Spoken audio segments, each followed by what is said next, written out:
here, but yeah, in my eyes, it's gonna be brutal. I wish we could make this brighter.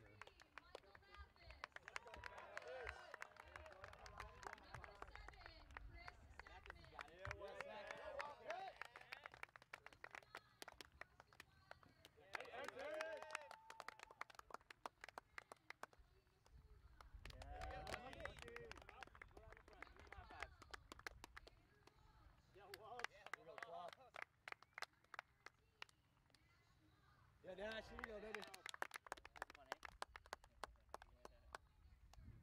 Point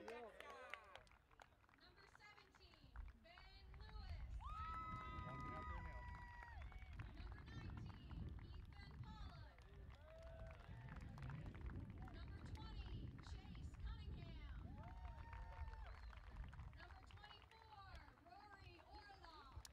Get your souls up, get your souls up, get your souls up. Here we go, Rory. Go, man. In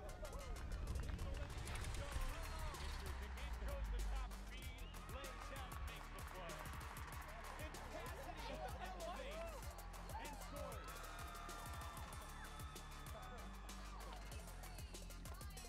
Oh, it's bad. Here we go. Let's go, boys. Come on now. Today, April 2nd, 2016 will forever go down in AUDL history as the day the sport of Ultimate Disc dawns its first Texas two-step. Here in the Colony, two new franchises, the Dallas Roughnecks and the Austin Soul, will take the field for the first time as a new chapter is started in the sport of Ultimate Disc. It's a beautiful but breezy day here just north of Dallas as we are set to begin the 5th AUDL season. Welcome everybody, thanks for joining us. I'm Kyle Yeomans alongside Emmy Fitzgerald with Paige Schnorbach down on the field. And Emmy, a huge day for the sport of professional Ultimate Disc, huge day for Texas. The state has always been a huge talent pool for the sport.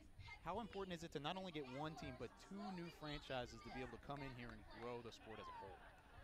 It's great, and I think that the fans have been waiting for this. That the fans have been waiting for this for a long time, and we've been fortunate to be able to have the USAU Club Championships in Frisco, really close by for the past 2 years. And now that we can have the professional level, previously the club championship was the highest level that we could have, and the fans came to expect that. But now that there's an even higher level and it's all of these all-stars in one place, the excitement has just been so high, not only in Dallas, but across the country and really from a global footprint.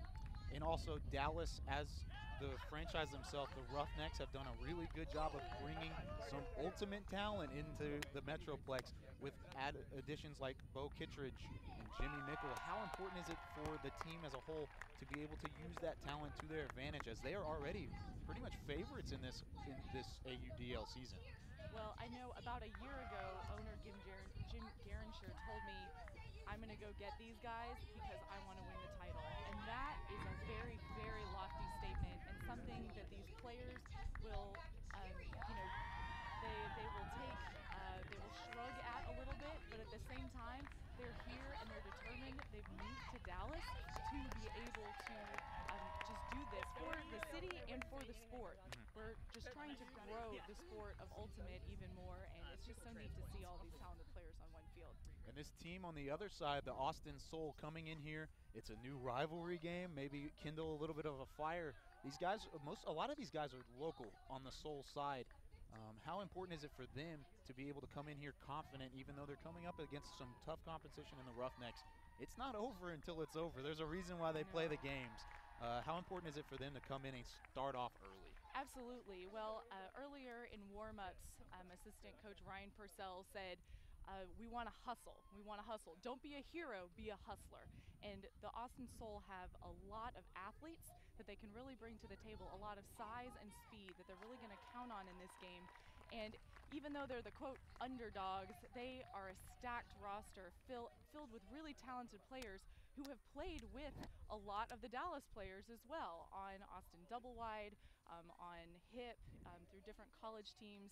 So it will really be an exciting matchup where both teams are going to have to work very hard for the win. And then you talked about the owner, and Big Jim is what we like to call him at the Roughnecks. He is very involved, along with a lot of these players, in the Eric Foundation. I know you're involved with that. How about you tell us a little bit about that? Absolutely. Well, early recognition is critical, is the official charity of the AUDL, and that's great because it allows these teams to go into schools and give clinics to teach kids about the sport, and then also teach them body symptom awareness, especially for the detection of cancer symptoms.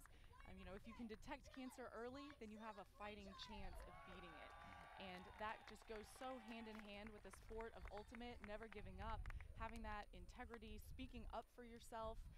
So it's just so neat to be able to have this cause that we're connecting with. And that's something that's just very, very dear to, you know, Jim's heart, and so many of the players that, you know, multiple times a week the Roughnecks players are hosting clinics throughout DFW, and it's just, I've been to several of those clinics myself, and it's just very moving to see the kids that are just so excited and energized, and then at the same time we're able to introduce them to a sport that they may not have heard of or may not have realized it was as competitive and as athletic as it is. Definitely. It's going to be an exciting day here in the Colony. A whole new rivalry unfolding, a whole new season beginning for the AUDL. We're going to take a couple moments now and pause for the national anthem, and we'll be right back with the start of today's game.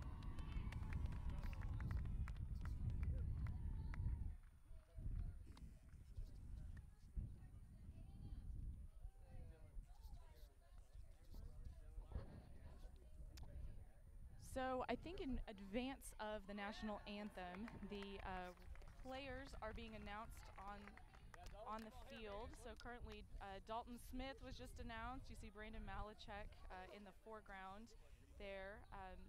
The Roughnecks, I think, have 22 players active today. There are several that are out to injury, including Brody Smith and Kurt Gibson. Looks like Reed Bacon is currently introduced. And you were talking about Brody Smith and Kurt Gibson. Those are two big names that some of these Roughneck fans were probably excited to see. Hopefully we'll see them back. I believe they have a lower leg injury. Is that lower body injury? Is that right? Brody's still recovering from a knee injury, and so, you know, the Roughnecks signed him. They were very excited, and he will be able to play, but as you know, it's a long season, and so I think it's just appropriate that Brody's resting up that knee, and Kurt Gibson cleated up, but was not participating in opening warm-ups. So it's doubtful that he'll play today, but glad that he was at least able to suit up and cleat up. Hopefully the rest of the Roughnecks can really take care of business, so he won't be needed.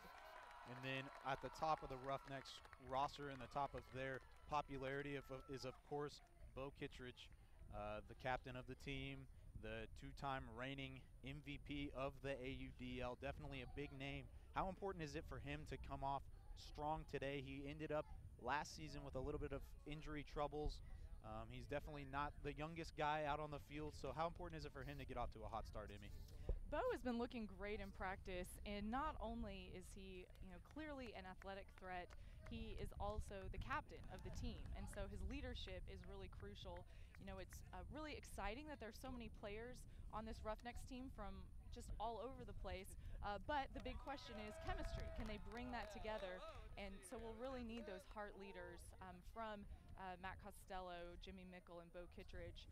But I know the fans are excited to see some big plays from Bo, and you know, with this wind, you know, we'll see how those hucks fly, but the athleticism, you know, comes easy to Bo, and it's always fun to watch.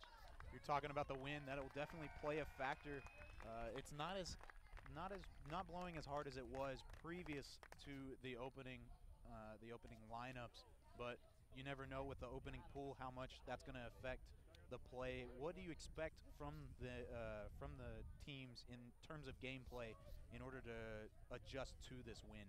Well, already I noticed the Soul when they were in their warm-ups, a lot of their upline strike cuts. They were really focusing on that low release and were talking to their teammates because some of those passes were just kind of flying. You know, the wind was just pulling them away, and you know those are the difference between making very short points and very long points.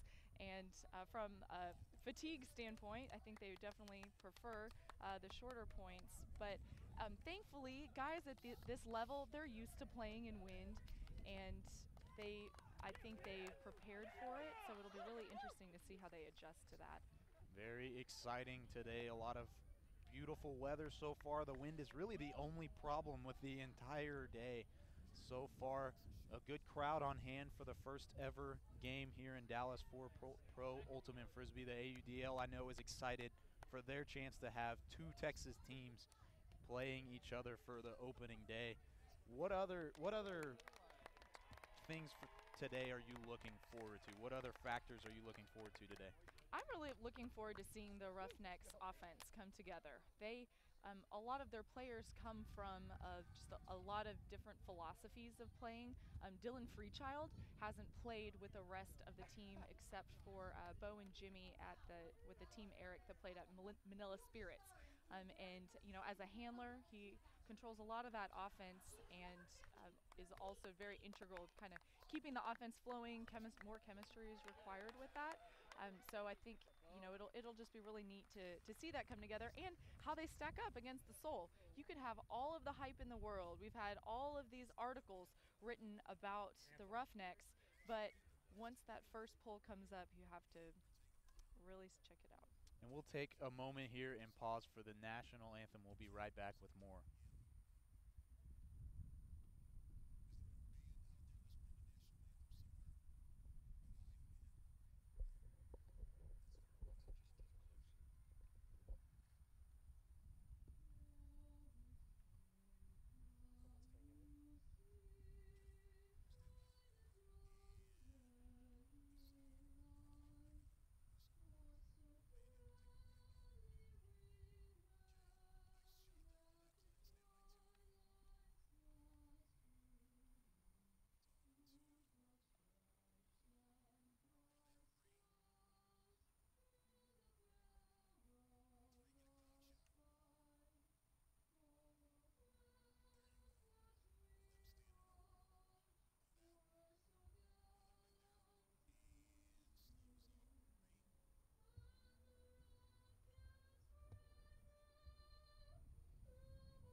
Beautiful scene here in the Colony, Texas, as we are just about ready for the opening pool. The Dallas Roughnecks in their first ever franchise game as they take on their newly founded rivals, the Austin Soul. Thanks again for joining us here on DallasRoughnecks.com.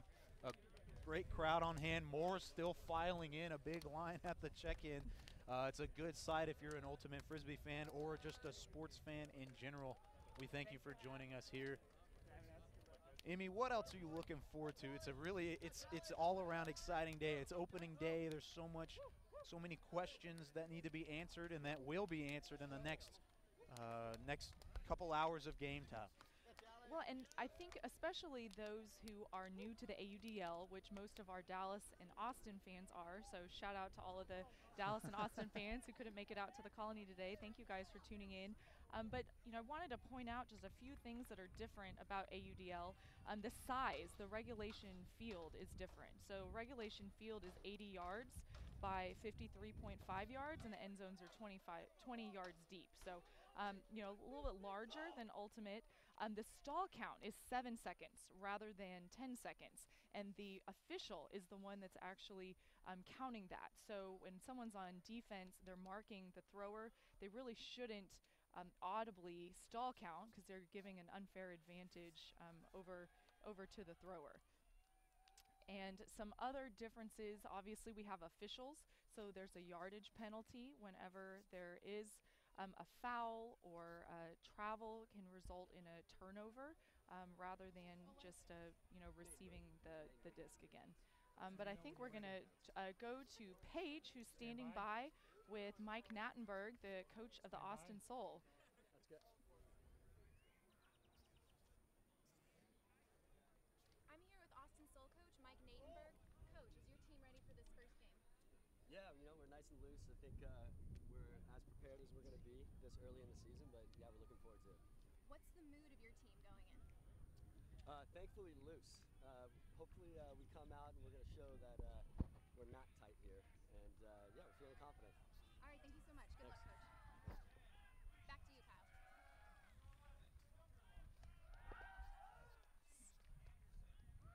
So Dallas has the disc. Dylan Freechild up for the pull, and the game is on. We are officially underway in the Colony. Dallas sends it to the Soul as they set up their offense. There's going to be an early, looks like that disc touched the ground. Instead, there's the call right there. It's going to say it's touched the ground. That'll be an early turnover for the Soul.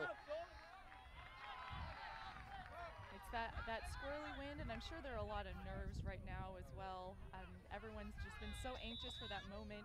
Now, looks like there's a lot of handler movement that Dallas is trying to initiate here.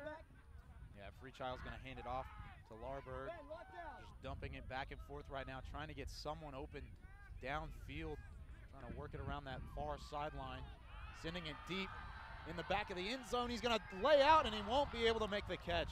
What a bid, though. Ultimate fans, that's what we come to see, are those bids. So I'm really glad that Larberg was able to start us off with a nice bid, even if it wasn't for a completion. It was a good throw, just wasn't able to come up with it. Chris Larberg in the back of the end zone. That one's going to be up in the air, and that one's going to be snagged down by Matt Jackson. Dumped off to Freechild as they'll set up the offense for the Roughnecks. Who's going to score their first point in franchise history? That's a big question right now. So we see our first scoober of the game from none other than Matt Bennett. So I'd love to, I'm sure our statistician is keeping track of his scoobers, which are never in short supply. And I got to tell you, he's just such a fun player to watch, especially with the giant cup surrounding him. It's definitely going to be unconventional, as that one's going to fly just out of the reach of Matt Jackson, as he was jumping high, just couldn't get up near it. And there's another turnover. The Soul have a chance now to open the scoring. They're going to send it deep. So it looks like the punt and play D is what the Soul is trying to employ right now. That one's going to be knocked down by Matt Bennett. The Soul was looking for Rory Orloff downfield. So that's a tactic that a lot of teams use, especially in windy condition, because you'd much rather turn it over close to your own end zone rather than the opponent's end zone. And now the Roughnecks have to work it all the way up the field and depend on that handler movement. Just over 3 minutes, or almost 3 minutes gone already, and no points scored yet. That's what the wind will do to an ultimate disc match. Freechild being double teamed right now. He's going to dump it back off. It's almost sending forward, and that one's going to be snagged. Nope, that one's going to hit the ground. Called down again. Chris Larberg tried with a sliding effort, unable to come up with it. The Soul are running. Open in the back of the end zone is Orloff, and he can't get it. But just didn't have enough speed. Now you can see the benefit of the Soul doing that huck and play D strategy. So when they had a turnover, now they were basically in the red zone. But I guess the point's already too long. It looks like timeout is called, and the players are headed on the field. It seems like both teams were really trying to make a splash early on, which is why you had some of those big throws go up. And but you know, I think the wind really is playing a factor. I mean, there was the overthrow from two Soul players right there, both trying to find Rory Orloff in the back of the end zone. The disc just kept flying and out of his reach, and then on the other end, an overthrow as well. That could be potentially from the wind, or just like you said earlier, the jitters. It's opening day. Everybody's excited. Everybody's new.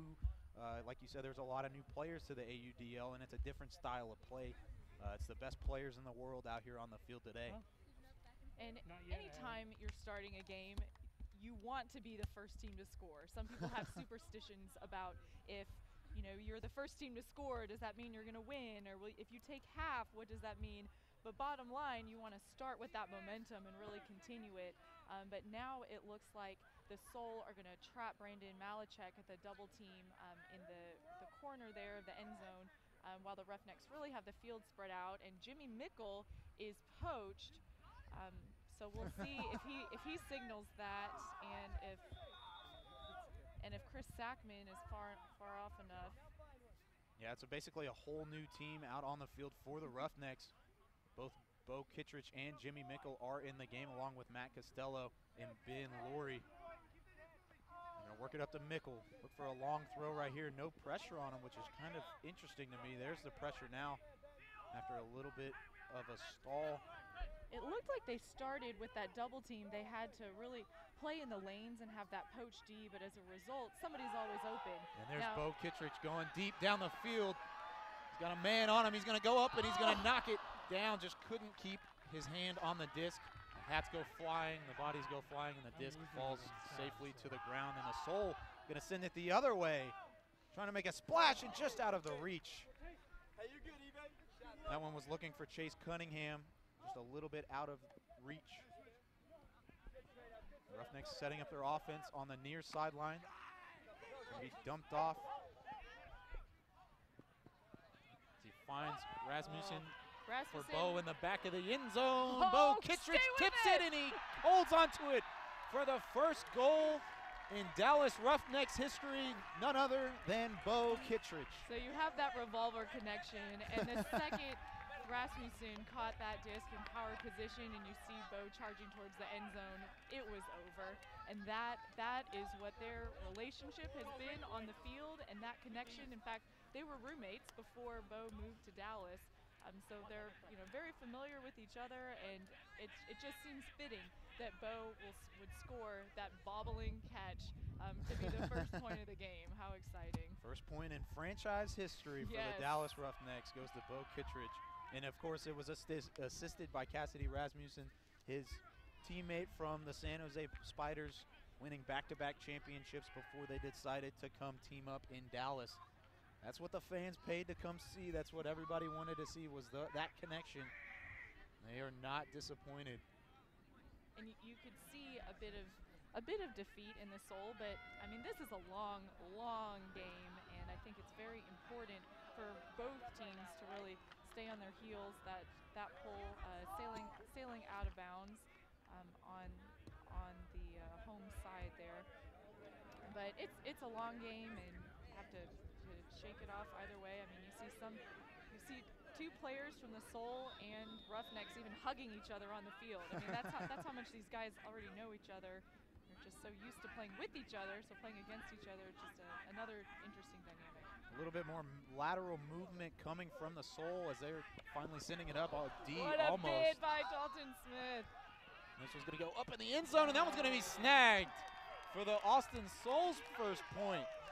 So it's hard to compete with 6'6", and Ethan Pollock certainly brings the height. Reed Bacon made a very valiant bid, but that's your big threat when you're out there for Pollock to really come down with it.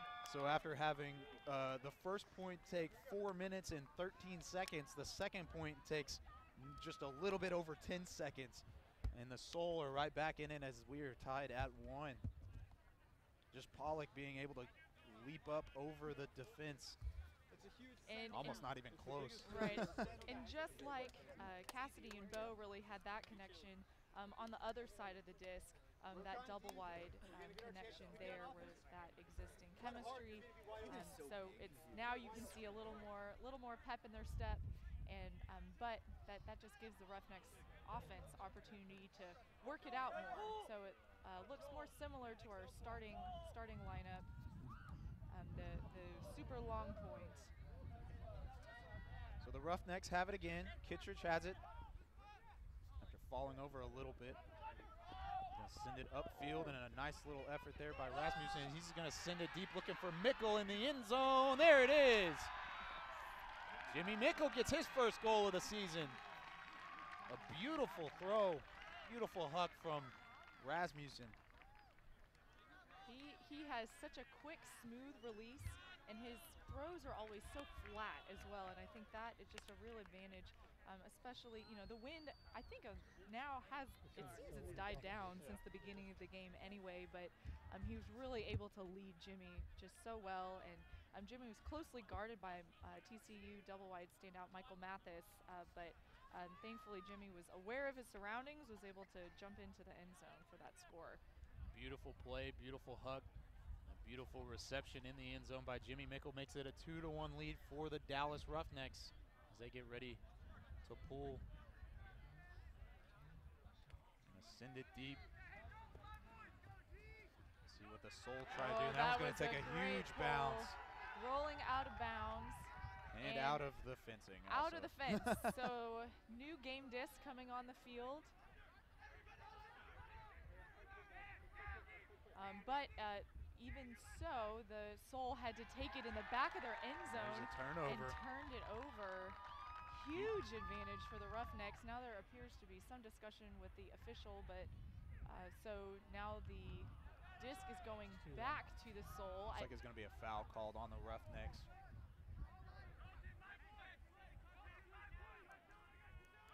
It looks like the Soul are going to reset their offense. They're going to send it deep. Trying to go over the top of the Roughnecks, and he's going to make the reception. Nice big Joel Clutton. They're going to dump it off. They're going to work it laterally to Clutton.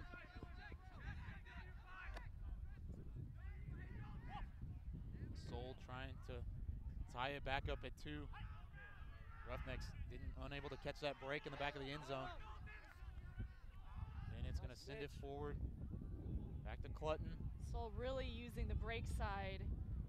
Up in the end zone, the disc is gonna come down. Jared Wolf in the back corner of the end zone makes the score. And the goal ties it back up at 2. Yeah, it seems to be an ultimate 101 concept, but you really got to hold that force. And the Soul had several breaks in a row, which allowed for that fantastic catch by, in the end zone. Yeah, Chris Larberg got up there, just didn't have enough physicality, wasn't able to get high enough or get enough contact to try and force that disc to be knocked down. So tied up at 2 here in the Colony, the first game for both of these teams, both of these franchises new to the AUDL. An exciting day for the sport of professional ultimate frisbee. And certainly wouldn't be without our sponsors, and we know that Jim Garansher has invested a lot, and his successful companies are also our sponsors, including Nationwide Overspray. And we're just so thankful for somebody like Big Jim with his love of ultimate and to grow the sport, and what we're able to do, even us here talking today, because of sponsorships like Nationwide Overspray. Definitely a huge operation here in North Texas. That one's going to be knocked down. Looks like a little late release on Cassidy's throw there. So it looked like it got tipped out of his hand as well. It kind of just fell to the ground harmlessly. Let's go Roughnecks! The Soul get a chance to take their first lead of the game. They wanted to get it off that line. What a D. Fantastic D by Ben Laurie. Incredible being able to jump in front of the disc and knock it down without any contact whatsoever. Laurie is a longtime teammate of Jimmy Mickle on Johnny Bravo. And so when Jimmy signed on for the team, he said, well, if I'm coming, I want Ben Laurie to come with me. And I think we can see why. He makes some great plays on both sides of the disc. Cassidy Rasmussen setting up, dumps it off. Going to find Mickle. Mickle to Freechild. Freechild had Kittredge, oh, and then the back of the end zone, just kind of sneaking around the defense. Lasers it through to Matt Costello. And it's interesting, the same breaks that really helped the Soul on that last point were the same types of breaks that the Roughnecks used this time. And you have to applaud Dylan Freechild's patience. He's so squirrely, but through all of those defenders was able to find Costello in the back of the end zone. What a great I play. personally was focused on Bo Kittredge streaking across the front part of the end zone, and that might have been where the Soul were looking too, because Matt Costello in the back of the end zone came like nobody was around him. There was no one even close to even try and make a D on that disc. It appears that maybe a player peeled off to defend Bo as he streaked across, so at least he was able to take advantage of that. Dylan Freechild getting ready to pull the disc on defense. On defense again. It's another good pull right back into the Soul's end zone. And really having that aggressive man D is crucial. Ooh, and another bid for a D from the Roughnecks. It's going to be sent over the top. Cunningham sends it across field. Back to Bennett. And back to Cunningham. I think they're really trying to be mindful of the deep space, and so they're giving a little bit more room in between their players, so that they can't get away with them. Oh, that was almost a miscue that Cunningham recovered. Good thing he was keeping up with it, and that one's going to be knocked away. Hand block. Steven Darrow Darrow with a beautiful block gives the Roughnecks the possession. That was double wide teammate on double wide teammate. Sent across the field. That was going to be picked up by Darrow again. Sending it deep to the end zone, wide open in the end zone. And the Roughnecks get a 2-point lead. Let me know when you're ready to throw it to them. Jeremy Langdon with the goal. Gotta wait for them to throw it to her. Okay. Well, we got it. And that's going to put the Roughnecks up 4-2 with just over 3 minutes and 30 seconds remaining in the first quarter. Stand by. And we have Paige down on the sideline. So Paige, who are you talking to? What's happening down on the field? Welcome to your first Dallas Roughnecks game. What do you think of the game so far? I think it's great. I see something I've never seen before, actually. A lot of athletes throwing the ball up, something similar to football. Looks like a lot of jump balls, a lot of guys running, cutting. And I got my crew over here, so we're having a good time, for real. What play are you most excited to see today? What player? Matt Castillo, he works with us, actually. We do some training with him. We call him Peyton Manning. He already got a touchdown, so we're over excited and screaming for him. All right, well, thank you so much for coming out. Thank you. Thanks, Paige. The Roughnecks up 4-2. As a timeout was called, they're going to see if the Austin Soul can regroup here. What do they have to do, Emmy, to be able to try and get back into this? A 2-goal lead is not a lot, but if you're not careful, it'll grow some more.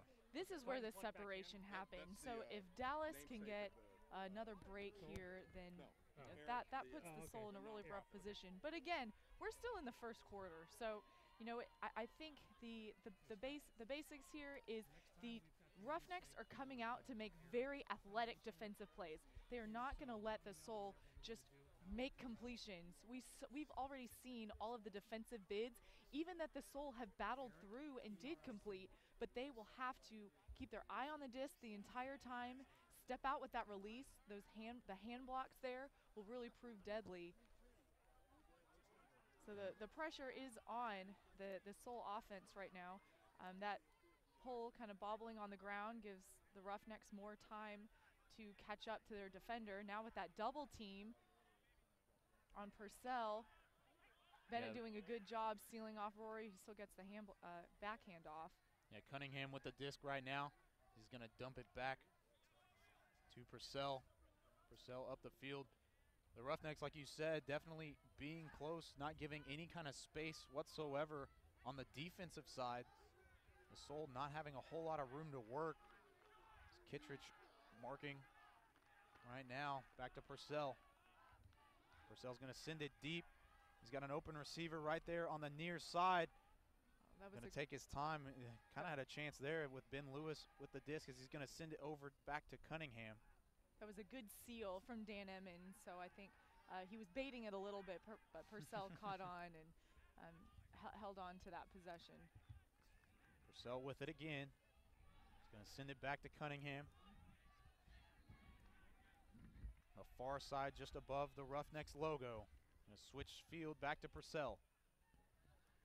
So it appears when they're further back, the Roughnecks are playing more of a straight-up mark. That's why we're kind of seeing the disc move from side to side.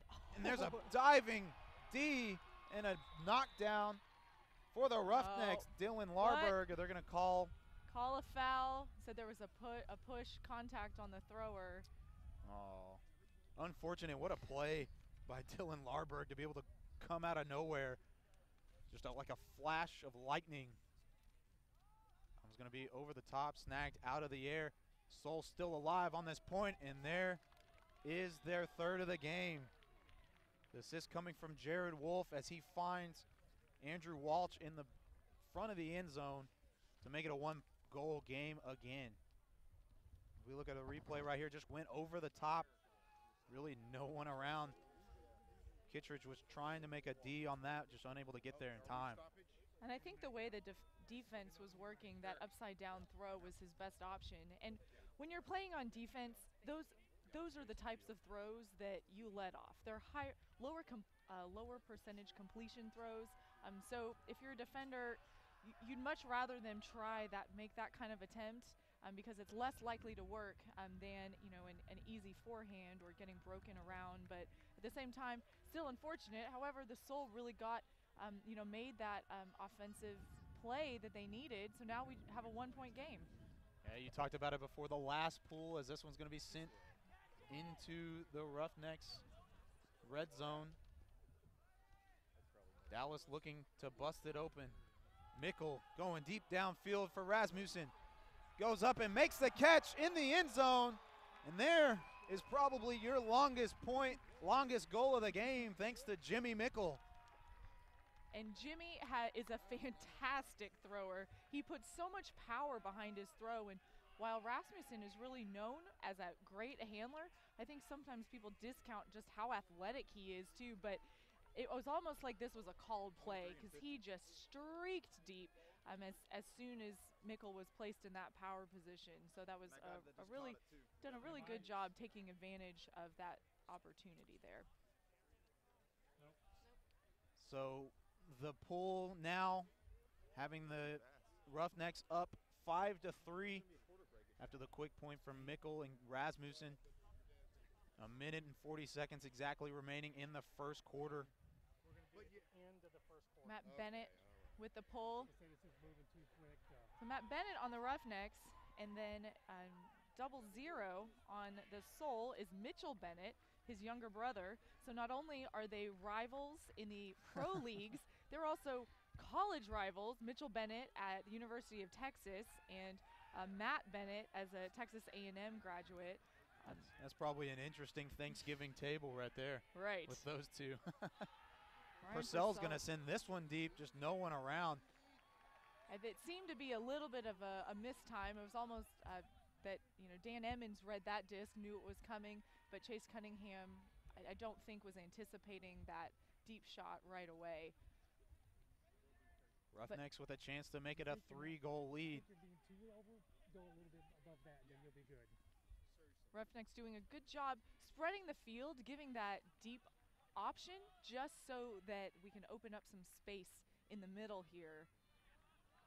That one's going to be sent deep, looking for Larberg and easily into his arms. Larberg connection. So you talk about more brothers with some college rivalries. So these guys at least are on the same team. Dylan Larberg at the University of Texas, Chris Larberg, an Oklahoma University graduate, but they have that brotherly chemistry, so they were still able to make that play. You saw the chest bump afterwards. They've made that connection time and time and time again. This one puts the Roughnecks up by 3 with just under a minute remaining in the first quarter. The Soul, like you said, this is the separation point. They need to capitalize on this possession if they're going to have any kind of momentum going into the second quarter. I think it looks like they do have a lot of, they have a lot of athletes on their team anyway, but they do have several, you know, we have Ethan Pollock, who made the score earlier, and Michael Mathis, who is a great vertical, so they'll probably be looking for some of their athletic plays. Interestingly, not sending a deep shot. I figured they might set up with a play just to kind of get some momentum going, but it looks like they're cycling, sitting into power position. And there's Pollock right there. That reaching grab. Going up in the middle, and the D from Jimmy Mickle as he goes up and gets it. In the end zone, denies the Soul a point. And they start back on offense. You see the Roughnecks trying to slow it down. At first I thought they were going to send it deep. I was about to get a little bit more excited there. But instead they slow it down. I think it's important for them to play their tempo of game. They can play fast if they want, but they want to be able to dictate that. That great blade out of the double team. There's Darrow going sending deep. it. That one's going to be snagged in the end zone. And there's the captain, Matt Costello, otherwise known as the Yeti, with the reception. Puts the Roughnecks up by 4, and you can see the disappointment on the Soul's faces with 8 seconds remaining in the first. Beautiful catch as he goes up over the top of the Soul defender. Costello showing it how it's done. And Michael Mathis trying to get position, but I think Costello was able to block him out and really just timed that jump perfectly to come down. Mathis is a tough defender, but they've played together before as well, and he was just really able to hang on to it. So the Roughnecks with the pull. Right now it'll probably end up ending the first as Jimmy Mickle's going to send it deep. The Soul probably going to have one last chance, one ditch effort. As soon as he catches it, the clock will start. 8 seconds now. Have an open field, a lot of defenders back for the Roughnecks. This one's going to be sent into the end zone. A jump ball, 3 otherwise known as a hospital 2, pass. and that one's going to be grabbed, and the Roughnecks in the first quarter up 7-3. All around good play from the new franchise here in Dallas. Kind of what you expected, isn't it, Emmy? It is, and we've really seen a lot from 3 of the big 6. So Jimmy, Cassidy, and Bo really making those great plays, but we all know you can't make a team just out of 6 people. It takes a full roster, and so thankfully we've seen others from, you know, Chris Larberg, Stephen Darrow having that great hand block, and I think Paige has somebody down on the field. Paige, talk to us. I'm here with Eric, the official namesake of the AUDL charity. Eric, what does that organization mean to you? You know, it's great. We've had a lot of awareness spread all across the country the last year. Last year was our first year being an official partner. This year's our second year. We're expanding a lot. It's been great. We're doing clinics all over the country every week and reaching a lot of kids, trying to spread the word to be active and be aware. All right, thank you so much and good luck. Thanks. Thanks, Paige. The Dallas Roughnecks up by 4 as we are just about to begin the second quarter. Emmy, what do the Soul have to do to get back in this? What are they doing wrong, and what are they needing to do to make this a game? I think they need to maintain possession, and if you maintain possession, then you score. They're doing that with a lot of handler movement, but some of the time they're really trying to get those quick points and quick receptions, but we saw that turnover where Jimmy Mickle had that incredible D. He was really set up. Great plays usually happen from a miscue. I think Pollock had a great thought there, but his execution, the disc was just floating so high that gives the Roughnecks that opportunity. They have to take that away. Even if you might not make that big hero play, you hang on to it for a couple more seconds so you can get a dump reset and really execute your end zone offense. But maintaining that possession, hanging on to the disc, knowing that they will probably have some guy flying across their face trying to prevent that from happening. I mean, these defenders are very intense. They are take no prisoners, and they've been waiting months and months to be able to make these plays. Yeah, we talked about it at the top of the broadcast about how exciting the Roughnecks offense is going to be. Their defense has made some highlights as well so far with the diving bids and all the laying out to try and knock down the disc. It's been successful so far. 3 points in the first quarter that's pretty good. I don't know how much better you could do. I mean, I'm sure you could shut them out, but that's a lot of work and a very well done job so far in their first quarter in franchise history. I think limiting them to 3 points is certainly a valiant effort, and you know, not only are they getting the Ds, but they're also making those conversions when they're on playing that defensive offense. You see Kittredge going over the top to Mickle. Mickle to Costello. Costello in the end zone. That one's going to be pulled back out. Got to make a play in the corner, in the back, and Dylan Freechild fakes the spike of the disc and instead throws it up in the air. His first goal of the game. You've been waiting for that spike, his signature spike into the ground. He did it a lot while he played at Oregon. That time he had to adjust, turn back toward the disc, make the play, and then instead of doing the signature move, he decided to change it up a little bit in his first professional goal. Let's just call it a more evolved spike. So that's what a lot of players are turning to, because sometimes it's frowned upon to spike down on the disc. They say, okay, we'll spike it up. So he's spiking the sky. But he really made a great adjustment there. It looked like Laurie was going to go with that inside-out throw, but then I think just the speed that Dylan was cutting threw it behind him. So that was a fantastic behind the body one-handed catch that he was able to make, and then his sky spike.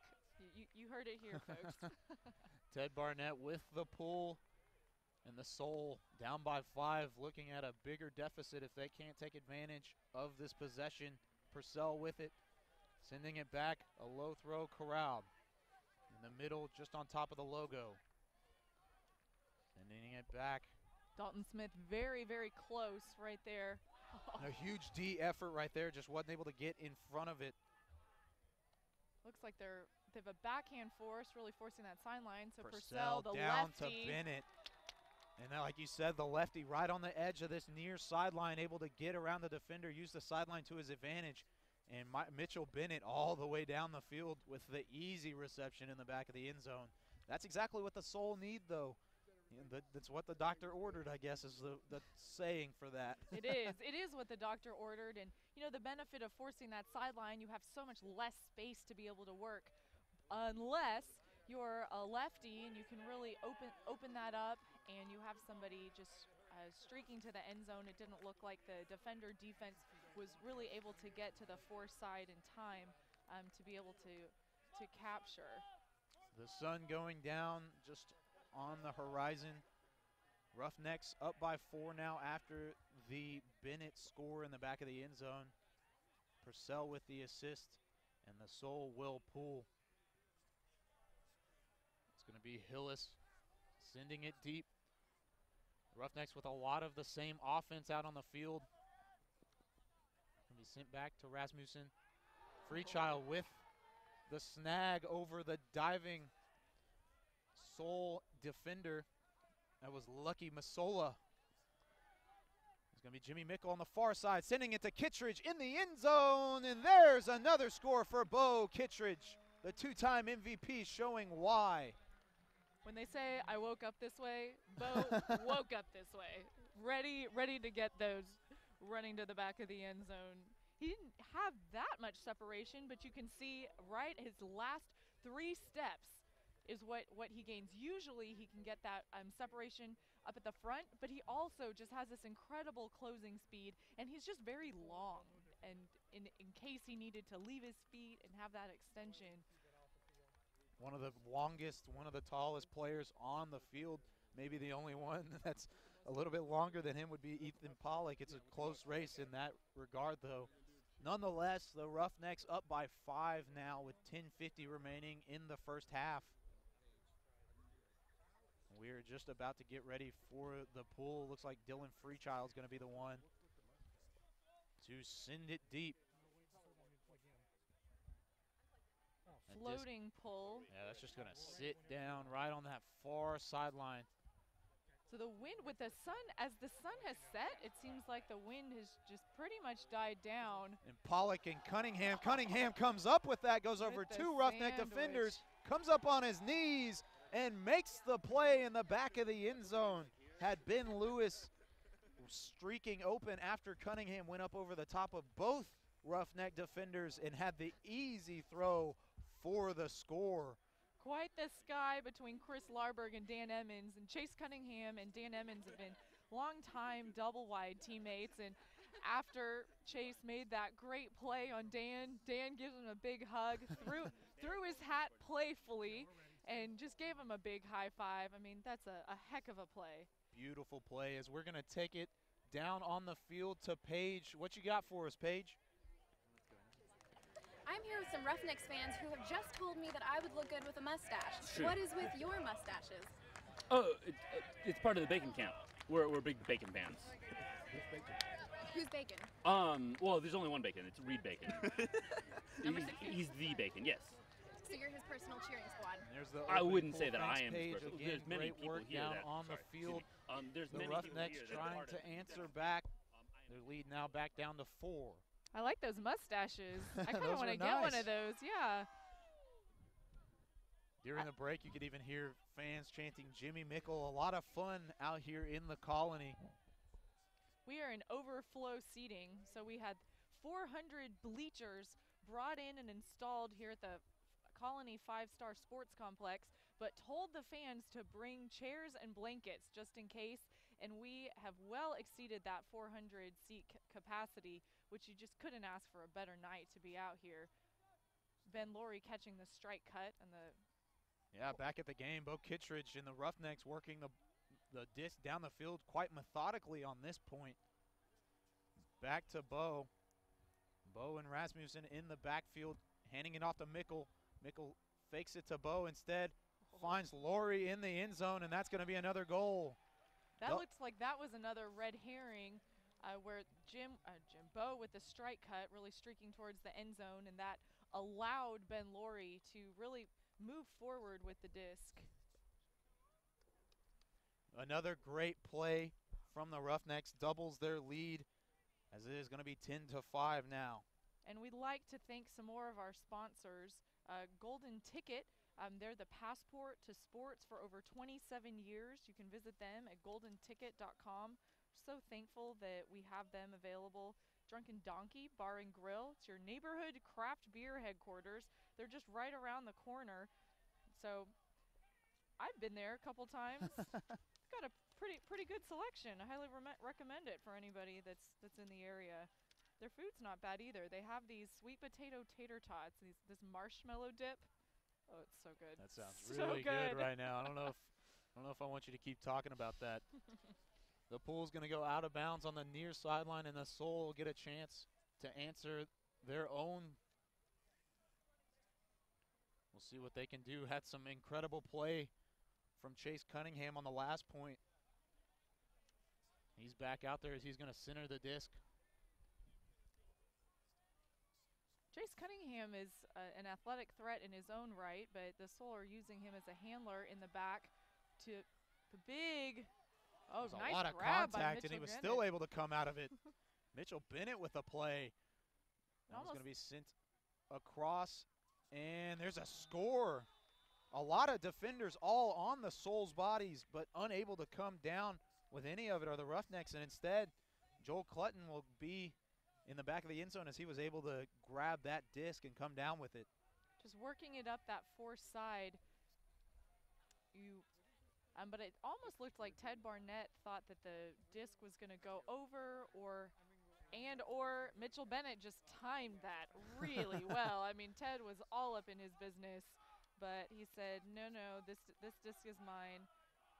It's interesting with the 4-point deficit that the Soul are facing. Actually, we're going to go down for Paige on the sideline real quick. What you got, Paige? How did you hear about the Dallas Roughnecks today? Well, a friend of mine saw it on the Colony website. She just happened upon it and called and said, "Do you want to go check this out?" And we said, "Sure." What are your thoughts so far? It's fun, yeah. I played disc golf and thought this might be interesting to see, so we came out to check it out. It was fun. Well, thank you so much for coming out Roughnecks today. will set up their offense, sending it to Freechild on the near side.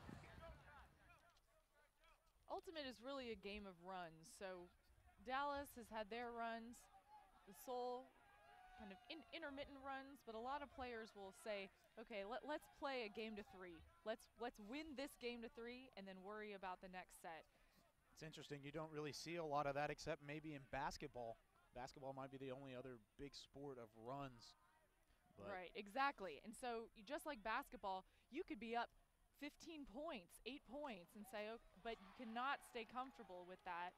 Jimmy Mickle. That's going to be a turnover. Just shy of that completion. I thought at first he was able to grab the diving effort off of grab the disc before it touched the ground, but instead it was a turnover. That's one of the first turnovers in the last couple points. Both of these teams really doing a good job offensively of really scoring at will. Cunningham sending it way deep. And I think there was a switch mismatch where Freechild was on Pollock. Thankfully, Bo Kittredge recognized and came to help as Dylan pulled off of that. There's a significant height advantage. Yeah, it's hard to miss Pollock running down the field. The only person he probably fits in with is Bo Kittredge. Those are the two big men on the field. But that disc did fly just a little bit too far out of the reach of Pollock. Even his outstretched arms couldn't get up to it. Mickle has it now, sending it forward. Roughnecks really trying to find a way. Malachek with the stall. He's going to dump it back to Rasmussen. Rasmussen in the end zone to Jimmy that's Dylan Freechild actually on that far side. Could hardly recognize because he didn't do anything. He just dropped it after it was called a goal. That's the complete opposite of what I was expecting to happen from Dylan Freechild, but nonetheless, it's a point instead for the Roughnecks. 11-6 now the score, just over 7.5 minutes remaining in the second quarter. I think the help D was just crucial there. Pollock was poached, then Dylan Freechild picks him up. Bo recognizes as that deep throw is going up, and that help D just really was allowed, I think, enough confusion, because then when the disc was turned over, now Freechild is without a defender and able to work more, and the Soul really had to readjust to that. Yeah, there was definitely a great play by Freechild to be open in the front corner of the end zone as this pull is going to be sent deep in the Soul set up. Looked like the Roughnecks almost had a D as Matt Jackson went streaking down the field. This one's going to be just out of reach for the streaking Mathis. And the Roughnecks will get it back. And it looks like the Soul there, trying to get it downfield quickly, so in the hopes that they can get another turnover close to their own end zone. But you want Matt Bennett in the corner here. He knows how to get that off of the line, working with his teammate Dalton Smith from their A&M days. Two Aggies at it to Jake Anderson. Look for a long throw right here. Instead, he's going to dump it off in a diving effort that almost was that turnover that the Soul were looking for. Instead, it's going to be sent deep down the field. It's going to be a jump for the disc, and he comes up with it. Dylan Larberg with it. Streaking across the field are the Roughnecks. That was going to be saved from hitting the ground, and there's the score. An overall great point as Matt Jackson will end up with his first goal of the game. And the Roughnecks initially had a little bit of trouble getting it out of the corner of the end zone on the other side of the field, but when Matt Bennett was able to grab that diving dish to him, he said, okay, we got to get it out of here. Thankfully, Dylan Larberg was already streaking, and his brother was right by him to be able to get that quick continue. So not only do we want to, they're doing a great job anticipating, so not only do we get it out of that corner, but then toss it to that next person to get that play continuing. It was a beautiful play. Maybe whether it was intentional or not is the question. Just like you said, sending it deep, trying to get it out of their own red zone. And it ended up with the play from Dylan Larberg really going and elevating up over the defense to make the play. And I should mention, too, we are so glad for all of our fans who are watching on the stream. We want to have a little contest. If you're watching the stream, please post a photo and use the hashtag Roughnecks Live. Hashtag Roughnecks Live. We'll post some of our great fan pics, and there might even be some prizes out there. So hashtag Roughnecks Live for our great fans that are tuning in to our broadcast. Thank you guys so much. Yeah, once again, we are live in the Colony, Texas. The Austin Soul versus the Dallas Roughnecks. The first game in both of these franchises' history as they join the AUDL. The Roughnecks now up 12-6 with just under 6 minutes remaining in the second quarter. The Soul with the disc right now as they're going to send it deep. Pollock has it on the far side. They're going to center the disc a little bit. Trying to get anybody in the back of the end zone, and there's Pollock in the back as he headbutts the disc. And another point for the Austin Soul. Really quick disc movement. You could see that was some really great handler movement. But there was a call on the play, so it looks like the disc is coming back. Interesting. Appears there was a foul on, I'm not sure, foul on the defense, but Mathis back with the disc. I guess there's no declining the penalty like there is in football. Well, and now that takes back the Soul score as well, so that, works to There's the a advantage. nice D right there. Dara with another D. He's all over the handlers today. Had that nice hand block earlier, and he has another one right here. He plays great position D. He knows where he needs to be, even if he might not be making those diving catches. A half inch here or there can make such a difference, or identifying the release point of your defender can really be crucial in forcing those types of turnovers. Roughnecks with a little bit of miscommunication there as Mickle started streaking deep, and instead the throw was short as the Soul and Pollock are going to get the disc back.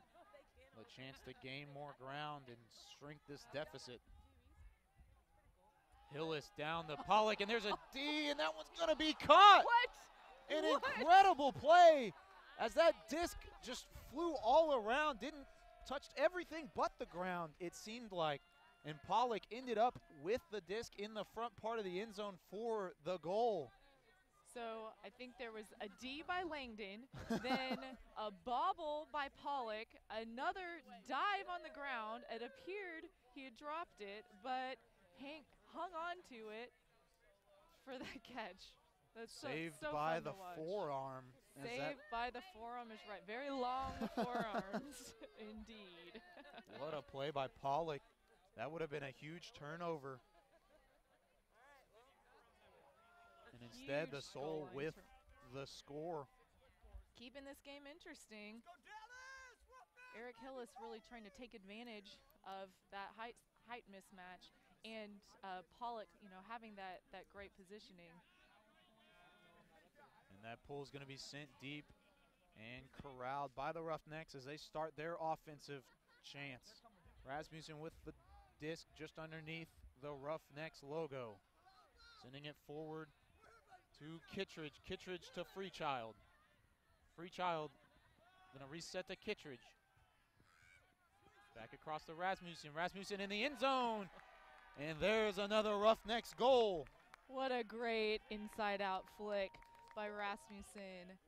An excellent cut from Dalton Smith there. In that red zone area, the cutters really want to use that break side, whereas the handlers oftentimes are kind of trying to move it towards the field. They're striking the foreside, but that break side, your defender's out of position, and you have somebody as deadly as Cassidy firing, those IO flicks like that. Very, very hard to defend. An incredible streak right there, like you said, from Dalton Smith, just coming right across that goal line. Really had no chance. The Soul defense had no chance to get in front of him. It is now a 13-7 lead with 4 minutes remaining in the first half. The Roughnecks trying to pump up the crowd a little bit on their preparation for this next pull.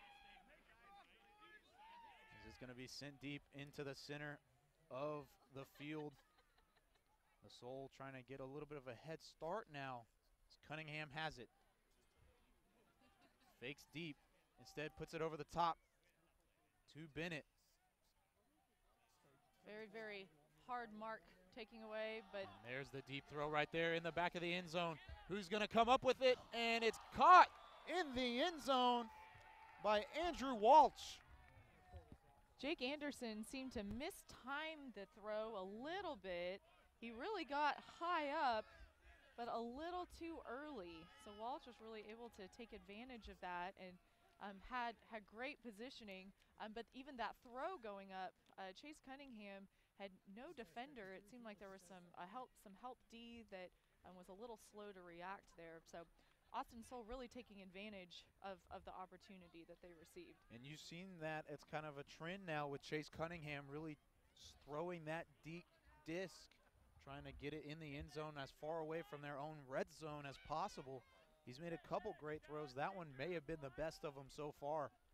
Well, and he had an excellent pump fake earlier in the point where a lot of the players shifted, and I think they thought that that big huck was going up earlier, so maybe, you know, they said, okay, maybe this will be another pump fake, but you have to take advantage of that opportunity there. And the Roughnecks reset, trying to answer in the middle of the field. We're going to send it to Freechild. Great reaching grab. Rasmussen going deep. Wants to receive a little bit as Kittredge. Deep mark, and that one's going to be snagged by Rasmussen, staying in bounds, and a sliding effort from Freechild. Just throwing it over to Mickle in the end zone, and there's another Roughnecks score. Beautiful play from Dylan Freechild on that point, being able to slide around with a disc, pop back up, and make the play over the top of the Soul defender. Who doesn't love a scuba score? I love those corner scuba scores. Those are just so fun to watch. And Jimmy did a great job anticipating. He made a sharp jab cut towards the center of the end zone, and then he could have cleared out if that throw wasn't there, but Dylan really took advantage of it and threw up that scuba to bring the Roughnecks ahead of the Soul 14-8.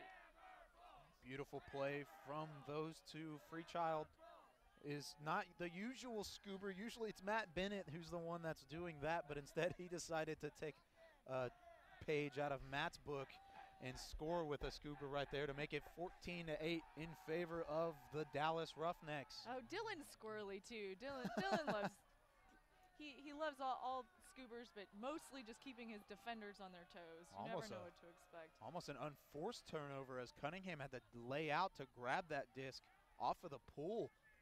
Yeah, just not a lot of spin. It just seemed to, pushing foul called on Dalton Smith, so Austin Soul get a 10-yardage advantage. I wonder if that's a bit of a coaching strategy to say don't give Cunningham any room, because he's made a couple great throws so far, and there might be another one, and a D instead. At the front of the end zone, the Roughnecks deny the Soul. Ted Barnett's really ready for that, and I would have been shocked if he didn't bid for that. This one's going to be a jump Very disc in the middle. lofty. A lot of contact. Instead, he comes up with it, has an open receiver in the middle of the field, and there's the score. Brilliant play from Jeremy Langdon as he ends up finding Kai Marshall for the Roughnecks score, and just like that, it's 15-8. Kai Marshall does a great job, too, with that continuation. So higher level play, you see the throw go up, and then the next player that's the furthest back says, okay, where do I need to go to keep this going? I need this play to have legs. So great job for Kai to continue. And great play for Langdon with that end zone throw. A lot of times, players will catch these great grabs, these great skies, and then they get so excited that their form's not great throwing it in, and you have a lot of very frustrating turnovers. I'm sure a lot of our viewers have been victim to that before on their teams, but you know, these guys are pros. They're paid to do that, as they say. It was a beautiful play from Langdon, being able to box out almost. It looked like a basketball player going for a rebound. Instead, he jumped up over the defender and grabbed the disc, even with the contact. Now the Soul have another chance to try and get back in it. Down by 7. It's the biggest lead of the game for the Roughnecks. That was going to be a diving effort, just coming up a little bit short. The Soul going deep. That one's going to be picked off. Dirty Dan. Dan Emmons with the play to deny the Soul again. He eats those for lunch. Now asking for the disc from Matt Bennett. Bennett stays conservative, probably good. Dan still calling for the disc. The handler's working it through the middle there. There's going to be a dish off toward the near side. Looking for the end zone. He's going to reach back, make the play. Still in play, but there's the score. Chris Larberg ends up with it, but not until Dylan Larberg went up and got it again. Another Larberg connection. Don't you love it? And there's going to be, looks like a timeout from the Soul, as they're now down 16-8 with 1:22 remaining in the second quarter. We've got some fans from Apes of Wrath. They're the OU club team that are down right outside of our broadcast booth. They went nuts at that score, obviously. Their alum, Chris Larberg, with that grab. Dylan Larberg had a great catch to set up his assist to his brother, because that he had to reach pretty far behind him as well, but he really quick reflexes, able to do that. Looking through our Roughnecks live Twitter, thank you guys. These are excellent pictures here from all over the place. There's somebody, Alberto Rossi, he says, all the way from UK in darkness, watching my favorite new team. Shout out. Thank you for staying up with us. We have another viewer from Canada, Josh McDonald. It's the picture. Your dog doesn't seem too excited, but I'm glad you tweeted us. Hopefully you're more excited than your dog looks. And we have so many others. Thanks, Nathan Smith, for taking a picture of the game. We have a... It's great to see the following that the Roughnecks have gained just in their first game as a franchise. A huge crowd on hand, enjoying the 16-8 lead at the hands of the Roughnecks. Beautiful to see that. Love the sport of ultimate disc and glad that it's growing. And I think we're going to see more big throws put up by Austin, really trying to get those quick points. We saw that in the last point as well, trying to get it right away. You know, the benefit to that is you can score some points quickly if you make the connections. If you don't, you're going to give it to a very possession-conscious Dallas Roughnecks who may not give the disc back to you after you turn it over. Austin with it now. Dumping off the disc, that one's going to be corralled. Almost went over the top of Orloff, and Orloff's going to send it deep into the end zone, and it's going to be come up. And Jared Wolf elevates over two Roughnecks and his own teammate to grab that one in the end zone. So those are the kind of quick points that I was just talking about that the Soul really need. And those are momentum builders too. Huge. You see your teammate skying two defenders to get that grab, who sometimes may even have a size advantage on you. That fires up the team, pumps them up, and then maybe you can continue that and start your own run to the next time. That's the exact type of point that the Soul need right now. So it'll be really interesting to see how the Roughnecks answer. We have a minute left before half, and Paige has someone else to talk to us. Talk to us, Paige. Yeah, she's ready. I'm here with the fans that are having a great time tonight. Why'd y'all come? Well, we decided that this would be a great way for us to spend the evening and see some awesome action with the Roughnecks. How are y'all liking it so far? Loving it. Exciting. It's phenomenal. It's exciting. These guys are awesome. This team is phenomenal. You're coming back, right? Heck yeah, we will be back for every game this season. All right, go Roughnecks! Kittredge to Mickle in the back of the end zone. Beautiful play from Kittredge and Mickle. That's the connection that a lot of these fans wanted to see. So beautiful play. When we said that, how will the Roughnecks answer? Well, they will answer with their own. Spread out field, leading pass. Kittredge usually not the one with the longer throws to Mickle. Usually it's reversed. Mickle really throwing those to Kittredge. But that was an excellent connection there. It was a beautiful throw. Kittredge showing why he's the two-time reigning MVP and the two-time reigning world champion. And that hardly took any time off of the clock either. Not at all. Regains the 8-point lead for the Roughnecks as they get ready to pull this back to the Soul. Oh, that Blady pull, little bit harder to catch. Yep, lets it bounce on the ground. Can't afford a turnover that close to the end There's zone. a D on the other end. Matt Jackson with the D. Beautiful. Great anticipation. Another benefit of those big high pulls is it gives the defense more time to get down there. Now the Roughnecks have the disc on their own goal line with 31 seconds left in the half. Yeah, 31 seconds. The clock is going to stop at 28 as they're going to recenter the disc here.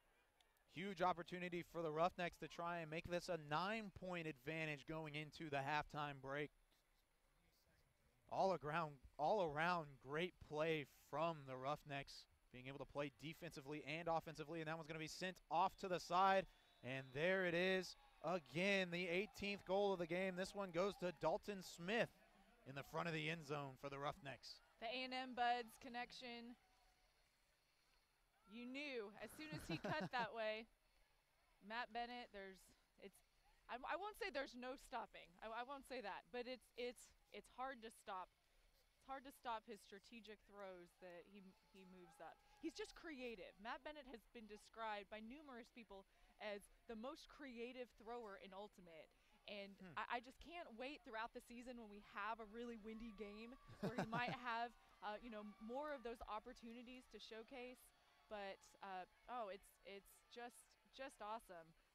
Seeing more hashtag tweets coming through. Also want to shout out the fans in Shreveport, Louisiana. I used to play and go to tournaments with some guys and ladies out there. We're so glad you guys are watching. Hope you guys can make the drive in to catch one of our home games. That's definitely right, Emmy, and Mickle's going to send that one deep. And the Soul are going to try and really gather themselves before this halftime break, maybe grab another goal and shrink the deficit as much as they can, sending it toward the middle of the field back to Wolf. Wolf made some incredible highlight reel plays today as he's going to send it over the top to Purcell, and it's going to be mishandled. 4 seconds left on the clock. They're going to send it deep for the streaking Roughnecks, and no play is going to be made, and that's going to be the end of the first half. It looks like there's going to be a call on the field, actually. Way back where Purcell had the disc originally, or almost had the disc, he ended up dropping it. Might be a couple more seconds on the clock. Trying to read lips, but Ted Barnett gets the disc back. I'm going to call a foul on Wolf, it looks like. Yep, it does look like it. We're going to keep our eyes and ears open for what's about to happen. Looks like the Roughnecks might get one last shot at this with 2 seconds remaining on the clock. And then it appears that timeout has been called additionally to the foul on the field. Brandon Malachek subs in for Ted Barnett. Brandon Malachek, one of the premier handlers. I mean, this is a guy, played double wide last year, played Boston Ironside for a lot of years. Very, very experienced player. He actually has won a professional ultimate championship in another league as well. Lots of experience, gets sometimes overlooked on the team, but really shouldn't. He's a phenomenal handler and is an excellent choice to face the double team, where it looks like Austin Soul is trying to take advantage. Well, it did look like with Pollock and Cunningham on that double team, so try and create a wall as tall as possible. We call this in non-AUDL the Cuposaurus. And there's the throw, and nothing's going to come of it. There's actually going to be a play at the end of this that maybe try and grab another point, and Cunningham grabs it. He thinks he has a goal, and they're going to the refs are going to call it a goal. No, wait. They initially called it, but then said never mind. It was a smart play by Cunningham to be able to go deep and at least try at that disc instead to maybe try and grab the buzzer beater. But instead, it's going to be a 9-point deficit for the Soul as the Roughnecks have the incredible half. 18-9 is now the score. Dallas really having their way with the visiting Soul. What do you see, Amy, from this first half that's encouraging for the Roughnecks, and what do the Soul need to do in order to grab this lead and maybe shrink it a little bit? Well, your offense needs to convert every single time they're on the field, and the Roughnecks have converted. And when the offense comes on the field, they score a point. The defense really needs to get that turnover, so you see a lot of those athletic, aggressive plays on defense, and then the defensive offense is doing a great job of maintaining possession and converting. It looks like Paige has Jimmy Mickle down on the field.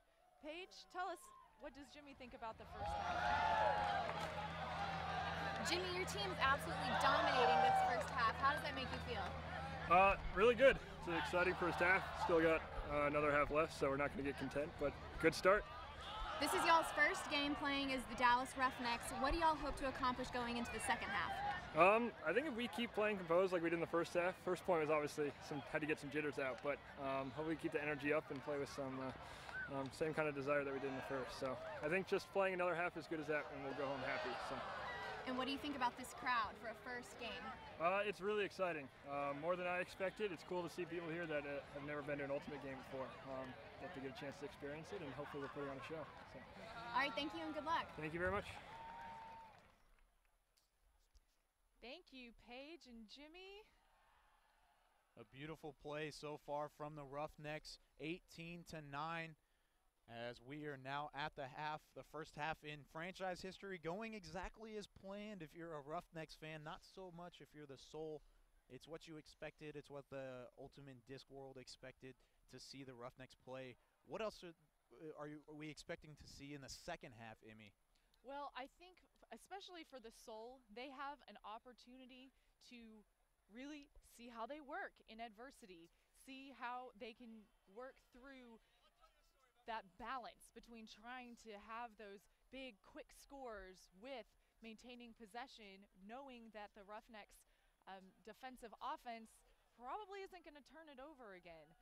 Their home opener is next Saturday, so I know, and which is actually a rematch with the Roughnecks. Exactly. So the Roughnecks are headed to Austin next Saturday. So now this is a learning opportunity for the Soul to see, okay, well, we faced them once before. We're down 18-9 at the half, but what can we take away? What are some habits that we can pick up about the Roughnecks? While the Roughnecks, yes, they're up 18-9, but they have very high standards for the season. So I think the second half is additionally, all right, well, we cannot rest on our laurels. It is not unheard of for leads to disappear or shrink. I mean, this could still very much be a ball game. And I think the Roughnecks need to maintain that mental toughness. I mean, they need to maintain that mental toughness in the second half. And we thank you again for joining us here in the first half of action. We're actually going to take a break and show you a little bit of a video that we have for our halftime entertainment. We'll be back after the break with more here on Roughnecks.com. All right, so tomorrow, Jimmy's big first workout. We had a couple warm-up workouts in, a couple upper body things, a couple, light workouts, what I like to call them, kind of get his body moving. Tomorrow, we have a 300 circuit, and it's not going to be pretty for him. So as you might know, Bo has this idea in his head of, I think what he's calling a Mickle makeover, body by Bo. And part of me is excited. I think it's good for me. I've done, workouts in the past and tried to stay in shape, but I've never really had the time or effort or mental fortitude to do it daily and really get on a strong regimen to get my body in the best shape that I can be. So I'm excited for that. What I'm nervous about, I don't know, death. I don't really want to die.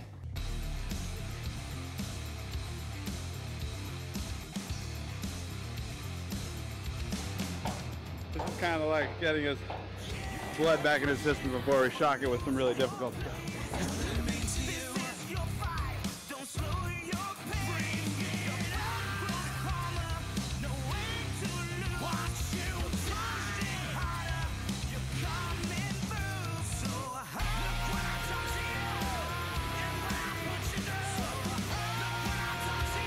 This is it. Last one. This is what we call the crying one. This is where you either cry or throw up or give up.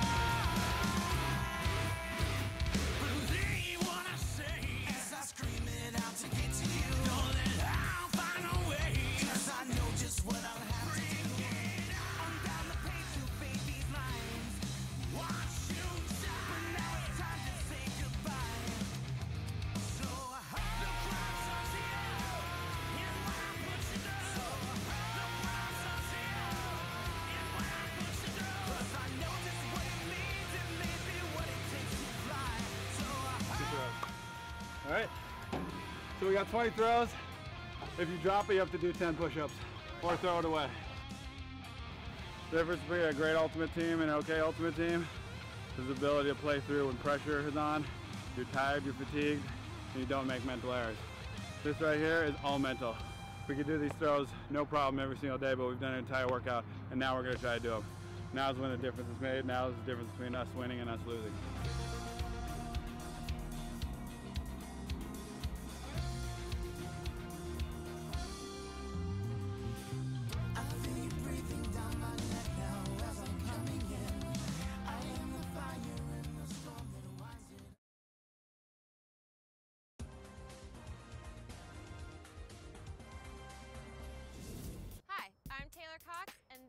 Roughnecks Ultimate Insider. And today we are at the first combine practice of the Dallas Roughnecks. Over 150 Ultimate Frisbee players have shown up that have a dream to play on the first Dallas Ultimate Pro team. It's great having a pro sports team come here to help build exposure to Ultimate in the area and get a lot of the best talent that we have in Dallas competing at a high level, trying to make a name for themselves nationally. Today, they will be put through 5 different exercises and simulations where the coaches and owners will have a chance to see who will make the final roster.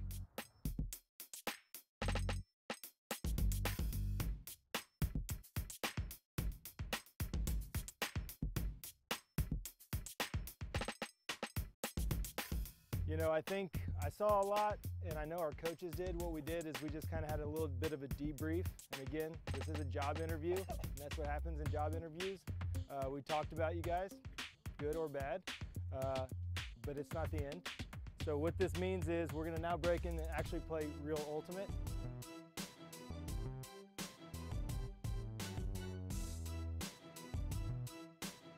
It's great if you can jump high, but can you catch? It's great if you can do a drill, but can you, throw and actually move with other people on the field?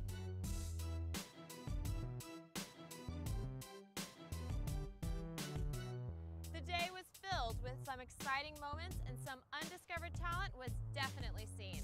I would say at the Combine, the most surprising person I saw show up was Dylan Freechild. There was also a bunch of people I'd never seen who were actually really athletic that I'm really excited to see as the second tryout. It's kind of intimidating to be the only girl out here, but I mean, I'm here to play my best, and I came out here to give my all. This is the injury that shows it. One of the best things about the Combine was it was very different than any other tryout process I'd ever been a part of. There was a lot more energy than other tryouts. There were volunteers helping out, there were fans watching, there were families of people supporting the people at the tryout. So I think it had a very different professional feel to it that gave it a lot more energy, and I think let people really leave it all out on the table. It felt like an event, so that was a really cool part of it. The action was fast and the pressure was felt as the field will now be cut from 150 to only 50 players that will make this second Combine.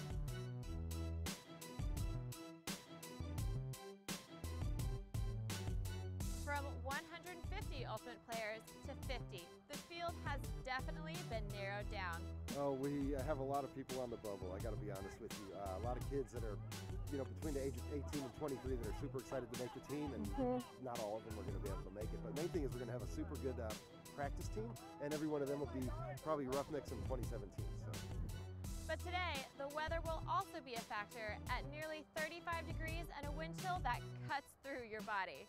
It's the wind right now. It's a little chilly. It gets kind of cold here in Dallas. I kind of forgot about that. But yeah, it's making for some interesting Ultimate, I would say. So far, so good. It's extremely cold. It's really windy. We're seeing a lot of separating the boys from the men. Actually, this is taking care of itself in a way that we never, you can't get on a normal day. So we're seeing a lot of good talent. We're seeing the best players in the world playing against the best players in Dallas, which they're going to all be playing together. So that's going to be exciting. It will make all the exercises and scrimmages even more of a challenge, but we will definitely reveal who has what it takes under pressure and can rise above outside circumstances to make the play and ultimately land them a spot on the final roster. This team is stacked. You got a couple of my buddies on this team, so this is definitely one that will be competing for the championship, I'm pretty sure.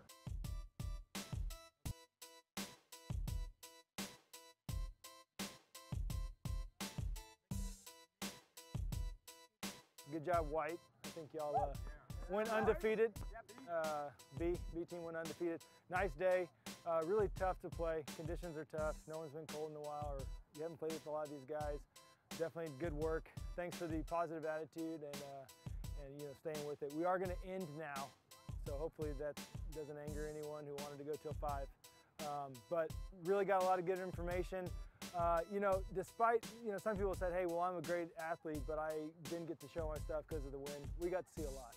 You get to see a lot because there were so many turnovers, there were so many held points, there were so many times where good decisions were made and bad decisions were made. So we actually got to see quite a bit, and I think the leadership team and the ownership team have our work cut out for us, but we're going to go do that. We'll probably make decisions over the next couple of days. The rollout plan is to be determined though, so don't take silence as a good or bad thing. So keep your emails and answer your phones or whatever. We'll be calling in the next couple weeks. I'm Taylor Cox, and this is Roughnecks Ultimate Insider. Don't forget, follow us on Facebook and buy your season tickets today at DallasRoughnecks.com as the home opener kicks off April 2nd.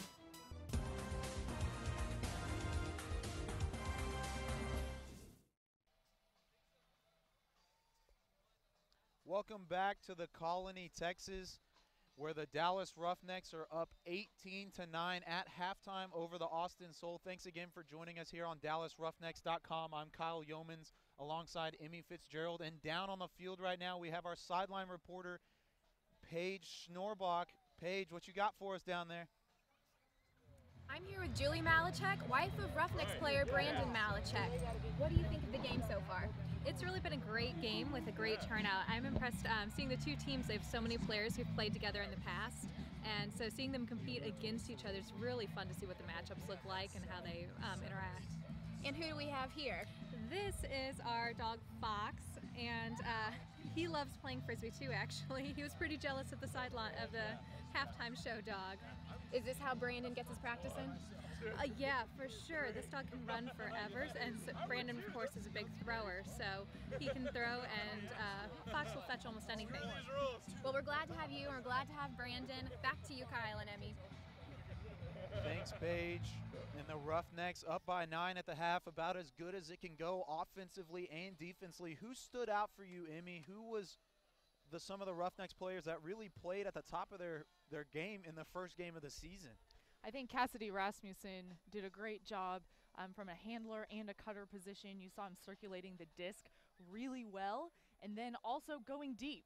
And that really provides an advantage to him because he always keeps his defender guessing. So they can't just rest on their laurels and say that they're going to guard him close by. They also have to go deep. I also want to take this opportunity to thank some of our sponsors. Drunken Cow Jerky. They're located here in Dallas, and they provide high-quality, tasty meat snacks around the globe. Drunken Cow Jerky uses 100% Texas-certified beef to produce the best steak jerky available. No artificial meats, meat fillers, or preservatives other than the salt, as jerky should be. Drunken Cow Jerky is made using all fresh-cut ingredients such as onion, garlic, and various types of pepper. Visit drunkencowjerky.com. I have tried this Drunken Cow Jerky. It is fantastic. They have some that are soaked in whiskey, bourbon. They have a ghost pepper one.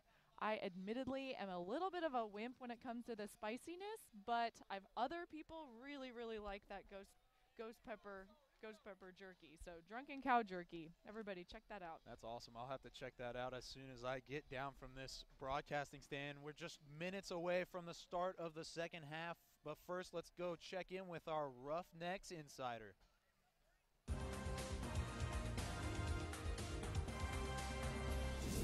Hi, I'm Taylor Cox, and welcome to Roughnecks Ultimate Insider. I'm standing on the field. We're on April 2nd, 2016. A Dallas AUDL Ultimate Frisbee team will take to this very field to open the pro season. So what makes this moment so special? Well, this is the first pro Ultimate Frisbee team to make Dallas their home and join other big notable pro sports teams in this city. So welcome the Dallas Roughnecks. This inaugural season will be exciting and unpredictable as we will take you deep into the world of Ultimate Frisbee and why it's one of the fastest growing sports in the world today. But what is Ultimate Frisbee? And no, it's not disc golf. But it is a sport that combines the athletic skills of basketball, soccer, and football in a fast-paced, high-flying, defensive-minded, skilled Frisbee throwing sport. The action never stops from hug to catch, and now Dallas has one of the best teams in the nation. So what makes the Dallas Roughnecks so exciting that you're going to want to buy your season tickets right now? Well, the owners of the Dallas Roughnecks are following in the greatest history of Dallas pro sports teams and have brought in some of the biggest players in the sport today. Meet the big three of the Dallas Roughnecks: Bo Kittredge, Jimmy Mickle, and Cassidy Ramusid. But the team is stacked with even more than just the star players, as our show is going to take you deep into the combine practices to see who will make the final roster as the season starts. We'll hit the streets with the star players as they discover Dallas for their first time after moving here to get ready for the season.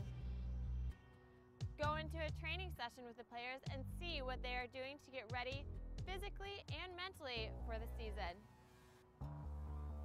Learn how to play Ultimate Frisbee and the amazing history of the sport. Even learn more about how the team gives back to their community through their charity work with local schools and brings awareness to the youth community through the amazing sport of Ultimate Frisbee.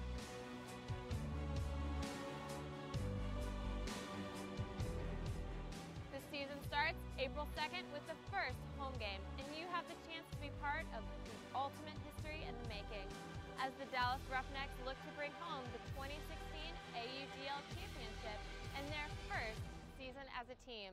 And we're going to take you right inside the action so you can see it all unfold. I'm Taylor Cox, and this is Roughnecks Ultimate Insider.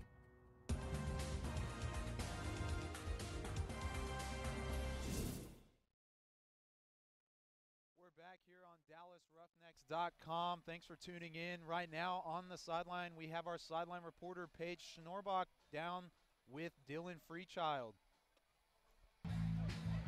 Dylan, your team has been absolutely phenomenal this first half. What do y'all hope to show in the second? I was just telling the boys I hope that we actually stay calm and collected rather than going out there and trying to, run up the score or do something silly. A lot of the guys on this team think that might be a fun or a good idea, but, I think that my role in this team is to keep them grounded a little bit and try to keep us getting better, because it's hard to practice when so many people are out of town. So, we have to treat this as a practice situation also and having new roles on the field. So this is the Roughnecks' first season here in Dallas. How are y'all going to take this league to be one of the premier Dallas professional sports teams? Oh, I don't know. I think so far Jimmy's done a pretty good job of putting on a decent show and making us look a little more professional than other places around the league. I think people continue to work hard. Bo and Jimmy and even the guys who are flying in and dedicating their time to look at what we're supposed to be doing on the field even though they're not here. So just a lot of time and a lot of effort, having to go above and beyond really, because just meeting and being par isn't going to be good enough anymore. What do you want people to know about this new team? That we're actually a lot of fun and that we like to stay relaxed and try to keep it cool and simple even though it might seem otherwise. All right, well thank you so much and good luck in the second half. Thank you. And Dylan, we are just seconds away from the second half of the new AUDL Texas two-step, the Dallas Roughnecks and the Austin Soul. The Roughnecks up 18-9 as we are just about ready to get going with the third quarter. Thanks for joining in. I'm Kyle Yeomans alongside Emmy Fitzgerald with Paige Schnorbach down on the sidelines. It's been an incredible day so far. It's now night. The sun has gone down, and we are ready for some more Ultimate Disc. Emmy, what are you looking forward to? Well, the Soul are starting with the disc to start off the second half, so it'll be really interesting to see how they answer. But the Roughnecks have to keep up this pressure. They're not going to have this opportunity to go up by, 9 points every game. So they really need to capitalize this. I mean, you can see Matt Jackson zooming down the field. He's ready to play. The scoreboard does not matter. He was able to get a D earlier, but right now it's going to be a jump for the goal, and that one's going to be knocked away by the Roughneck defenders.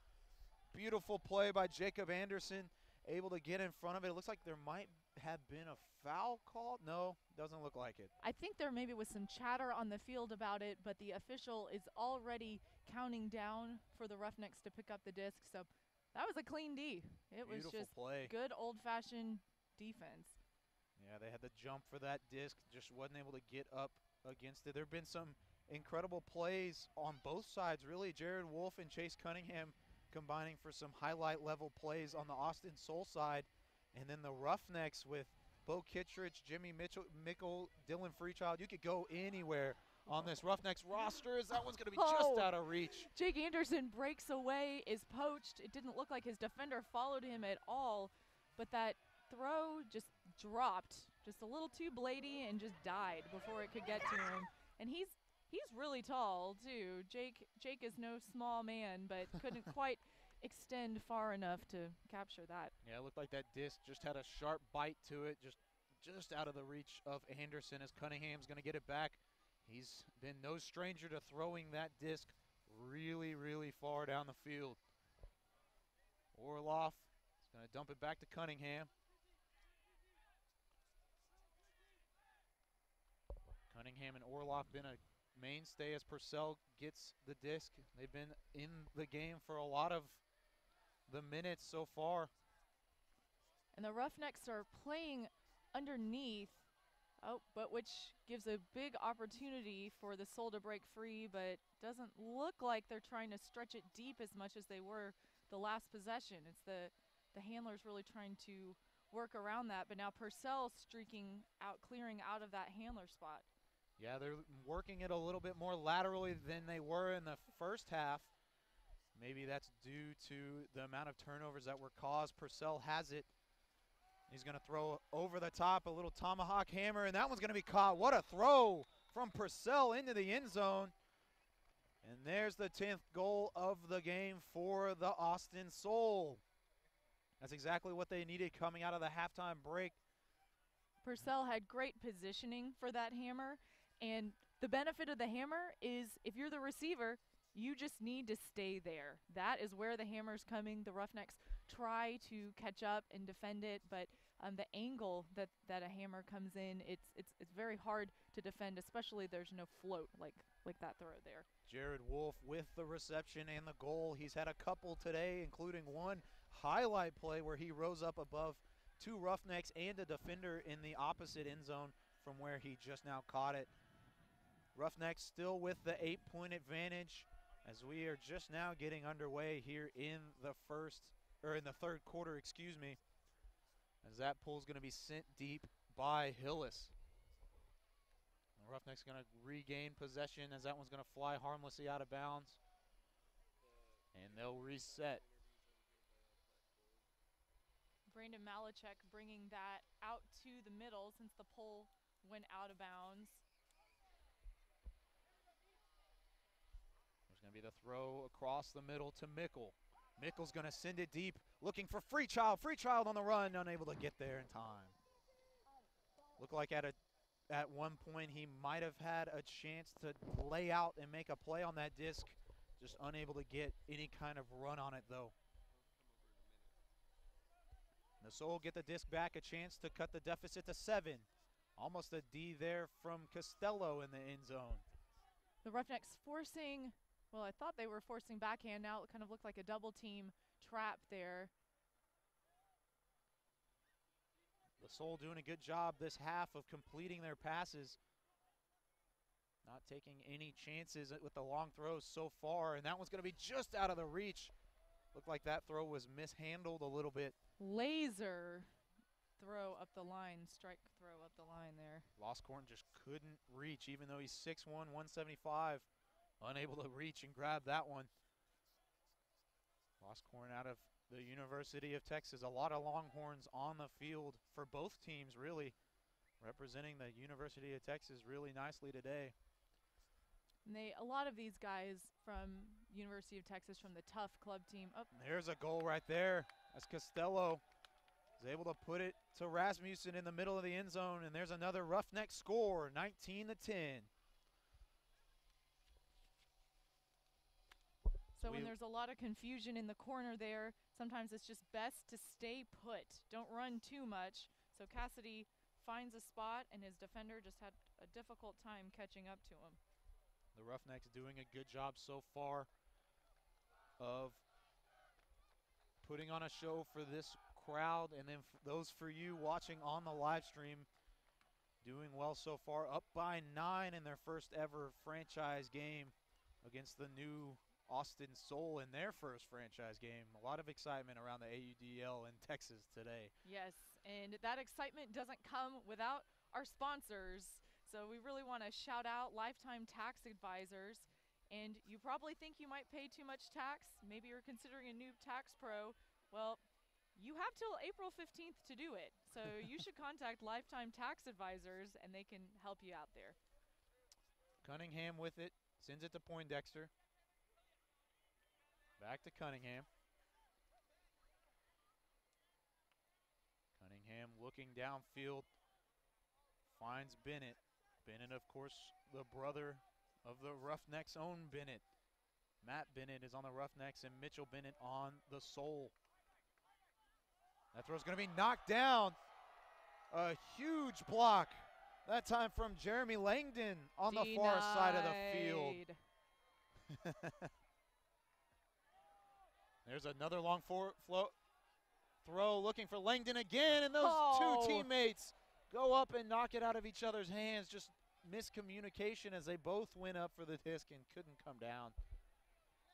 Langdon going for that bookends, forcing the D and getting the turnover, but his own teammate keeps him from doing that. Soul has the disc. That one's going to be thrown deep by Cunningham. Roughnecks just a little bit in front of it. They both jumped a little too early. Orloff on the offensive side and Marshall jumping a little bit too early on the defensive side, as that disc is going to just fall harmly to the ground.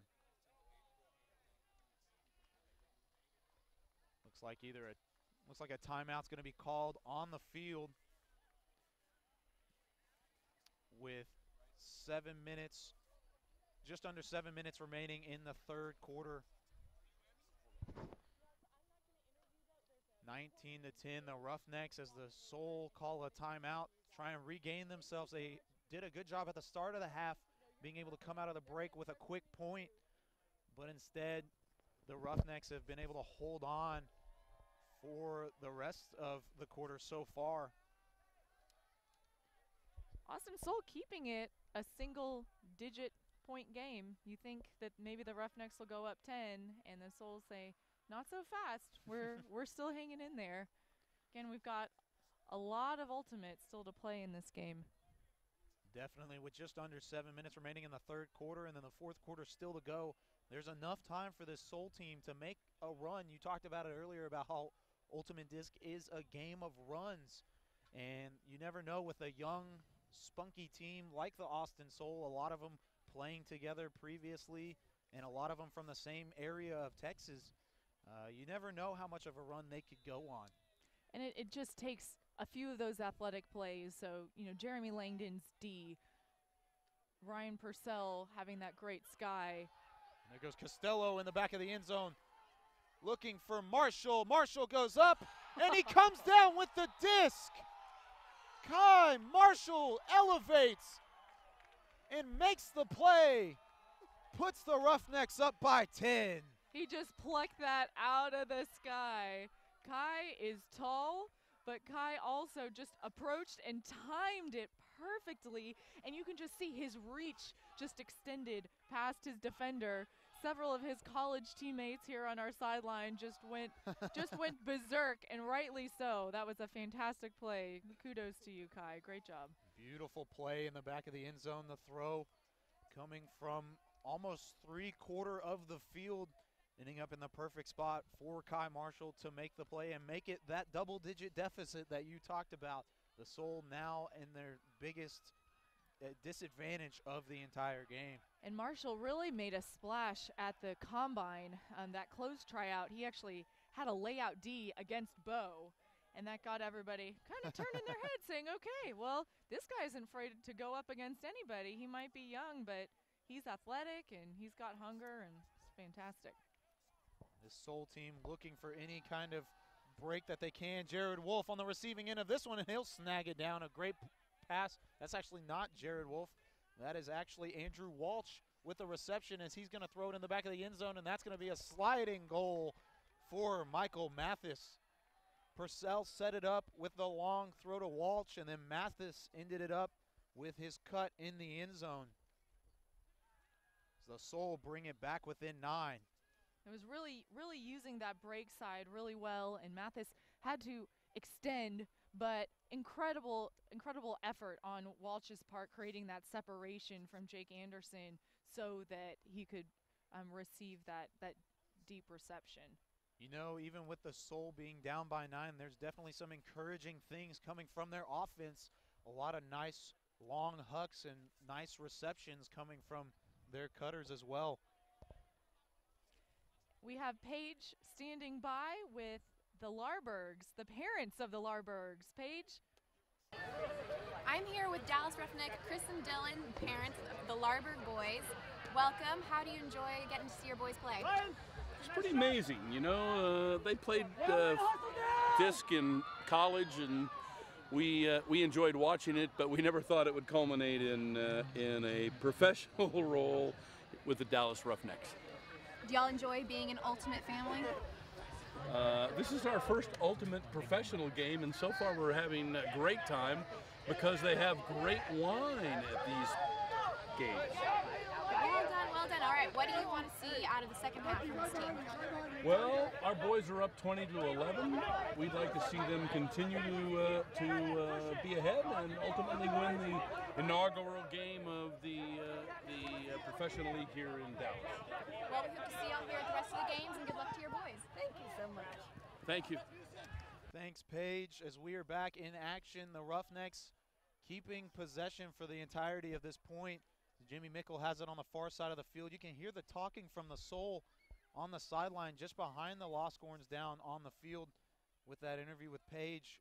Definitely not giving up just yet as Kittredge has it just in front of the goal line. He's going to hand it across, and there's the easy score for the Roughnecks. It was like Ben Laurie did almost like a bunny hop, but he was just so smooth going into the end zone there. It was a nice dish from Bo, and Ben Laurie in stride just keeps it at that 10-point lead. Roughnecks over the Soul. Some beautiful offensive play, just textbook execution from the Dallas Roughnecks so far. Just under 5.5 minutes remaining in the third quarter, and they find themselves back up by 10. So you'll notice a lot of players wear receiver gloves so they can help catch well. There's a great brand, great sponsor of ours, Friction Gloves. So whether your goal is to throw further and with more accuracy, catch tough discs, or to keep your hands warm, Friction Gloves will help. www.frictiongloves.com. I know they're very popular, and guys should check them out. Nobody likes drops. You can always avoid drops. Purcell with gloves on as he starts the offense for the Soul, as there's going to be a foul called in the backfield. Maybe a little bit of pushing. The Roughnecks think it's going their direction. And it did. It is going in their direction, backing it 10-yard up. penalty. And the Soul will reset, sending it forward to Bennett. Darrow with that hard backhand mark, but overplays it a little bit, gets broken on the play. Poindexter almost overthrew Purcell. Now Walsh. Forward to Orloff. Orloff to Cunningham. Cunningham looking in the back of the end zone. That one's going to be dropped on the diving effort. And he is down. That was Ben Lewis on the bid in the back of the end zone. Just couldn't get there in time. Came up a little shaken up. Seems like he had to extend pretty far, but that throw was just seemed very low. Well, Lewis put some dirt on it. Shake it off. It's good to see him way to up. be tough, Ben. Yeah, it looked like he landed a little awkwardly on that shoulder, but it's good to see him up and walking. He'll stretch it out and play again in just a minute. Bit of a strawberry there. That won't feel great tomorrow, but I'm glad he's okay. That was an uncharacteristic miscue from Cunningham, though. He had Lewis open in the front of the end zone. Instead, tried to go for the back pylon and kept it a little low, forcing Lewis to make the diving bid and unable to come up with it. Lori really doing a good job getting out of the double team, but Roughnecks really trying to get out of the end zone. You don't want to turn it over in your own end zone. Freechild in the middle of the field. Back to Freechild as they're dishing it off to each other. Freechild is so quick. Heard from other guys who've had to guard him, they just say, we just don't know what he's going to do. He has so many quick feet steps. So, you know, a lot of people try and use that with agility ladders. Dylan puts in the work, but he has just a lot of talent, gift. And you'll see it right here as he's looking for Barnett in the back of the end zone. That one's going to be knocked down by Cunningham. Nice D right there from the sole. Cunningham all over the field doing it with the throwing arm and with the defense. As you saw it right there as Barnett was looking for his first goal of the second half. That one's going to be sent deep by Cunningham looking for Orloff. And that one's going to be knocked away and caught off of the rebound. Jared Wolf with another highlight play. The defensive tip from Kevin Christian was great, but not quite enough. And there's Purcell with the over-the-top throw into the back of the end zone, and there's a goal from the Soul. Ben Laurie just misses that D, but it's hard to really judge the path of the disc on those hammers. It was a beautiful catch off of basically the trash that Jared Wolf was collecting, set up that score for the Soul. And it is a 9-point advantage still for the Roughnecks as they will get the possession back and see what they can do with the disc. Yes, and thanking more of our sponsors. Twice the Ice is another ice supplier. They're a sponsor here in the Colony. Their owner, Mark and Dibbett Sellers, are been ultimate players for years, huge supporters of the sport, and that's what it really takes is people who really care. And they're able to provide us the ice for practices, ice baths for recovery, and they bring it on demand, so much cheaper and less hassle than having to go to Walmart and wait in a long line, and by then you're probably cold when you really needed your ice bath, which gets you real cold. So check out Twice the Ice. Especially with the AUDL season being in the middle of the summer, they're going to need that Twice the Ice here in Texas. Both of these franchises brand new to the AUDL, both Texas teams. I like to call it the Texas two-step myself. New rivalry kindled between the Roughnecks and the Soul. Right now the Roughnecks doing a good job moving the disc around laterally as they pass it back to Rasmussen. Back forward. Really great spread on the field, continuing in that hoe stack, even as they get into the red zone. And there's an opening over the top, and that one's going to be knocked down. What a play from the Soul defender. Looks like there might have been a foul, some contact on that. Chris Sackman was the one that went up and knocked it away. And it looks like the Roughnecks will get another chance at it. It's kind of a break for the Roughnecks as Kai Marshall's throw was just a little bit high and over the top of Dalton Smith. Dalton Smith did a great job really isolating himself on that break side with just him and his defender. And there's the goal as Rasmussen was able to break free for another Roughnecks score.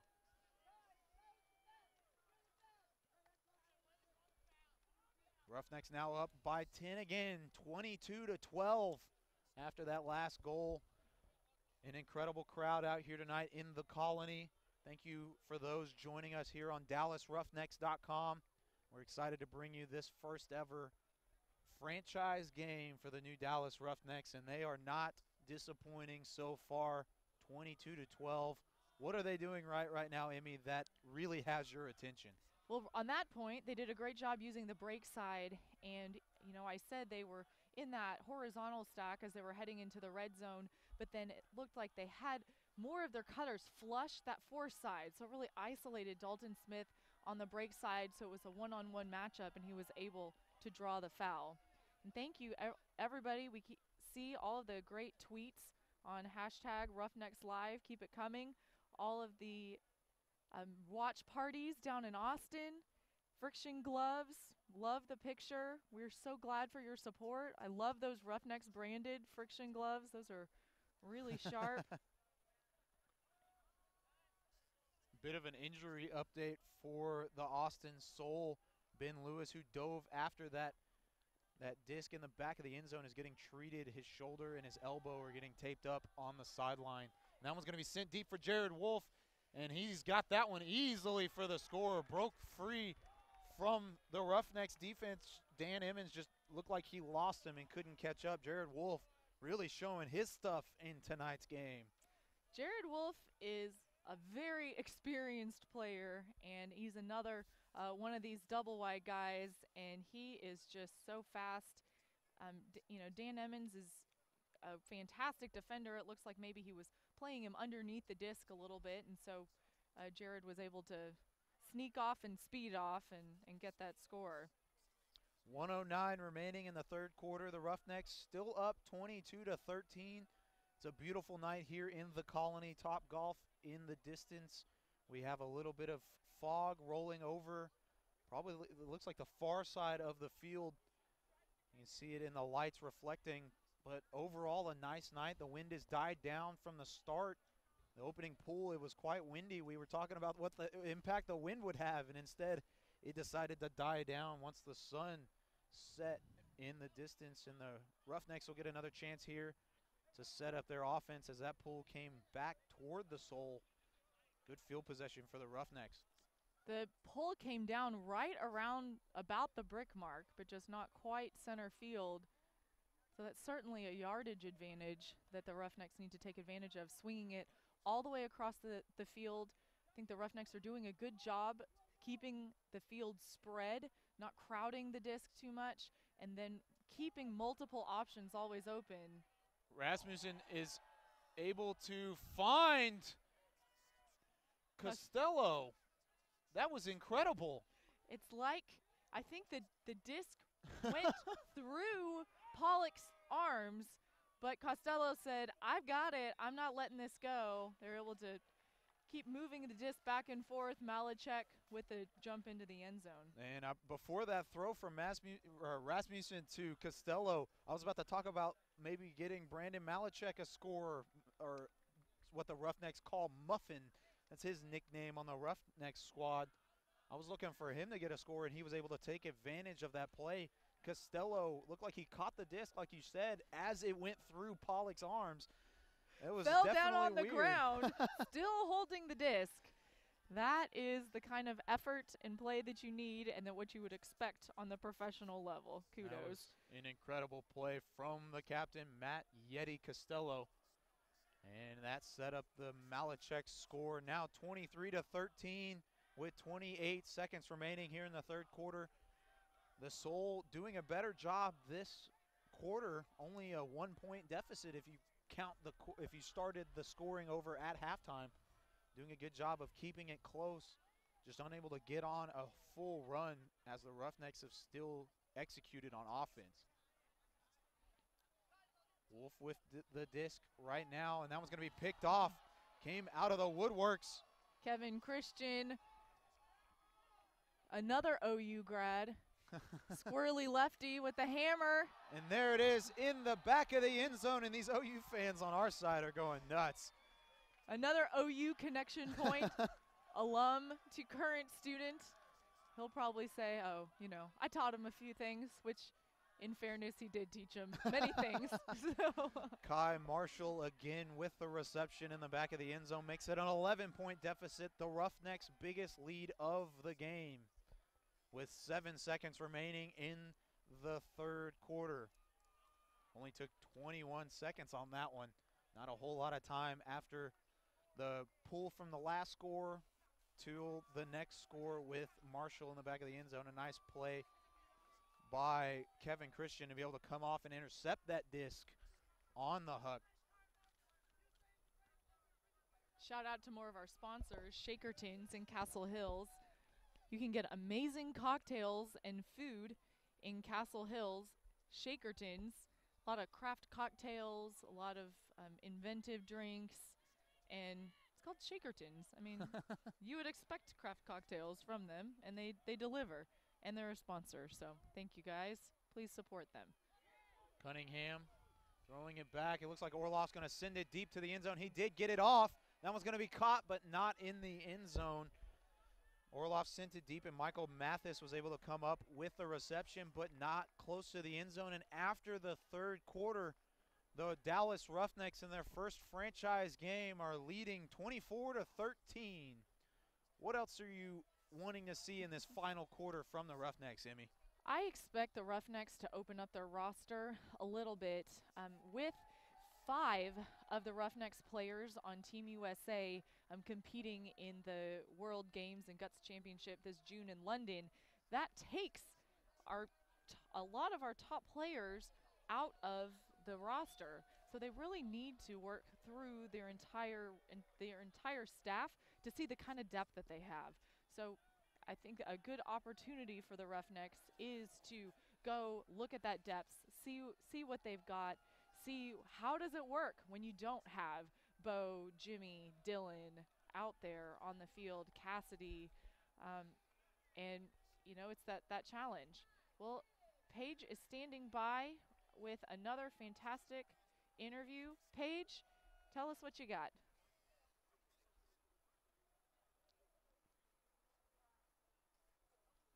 A little bit? Absolutely. So we use a super duper app that tracks pretty much anything you could want to know. Every catch to the next person, anybody who scores a goal, all the assists, all the drops, any Callahans, things like that. And how can people see this? It's actually on every team's website. They'll have a page that covers their stats, so you can check it out. All right, thank you and good luck. Thanks. Thanks, Paige. Another great interview down on the sideline as we are just about to get ready again for the fourth quarter. The Roughnecks up by 11, 24-13.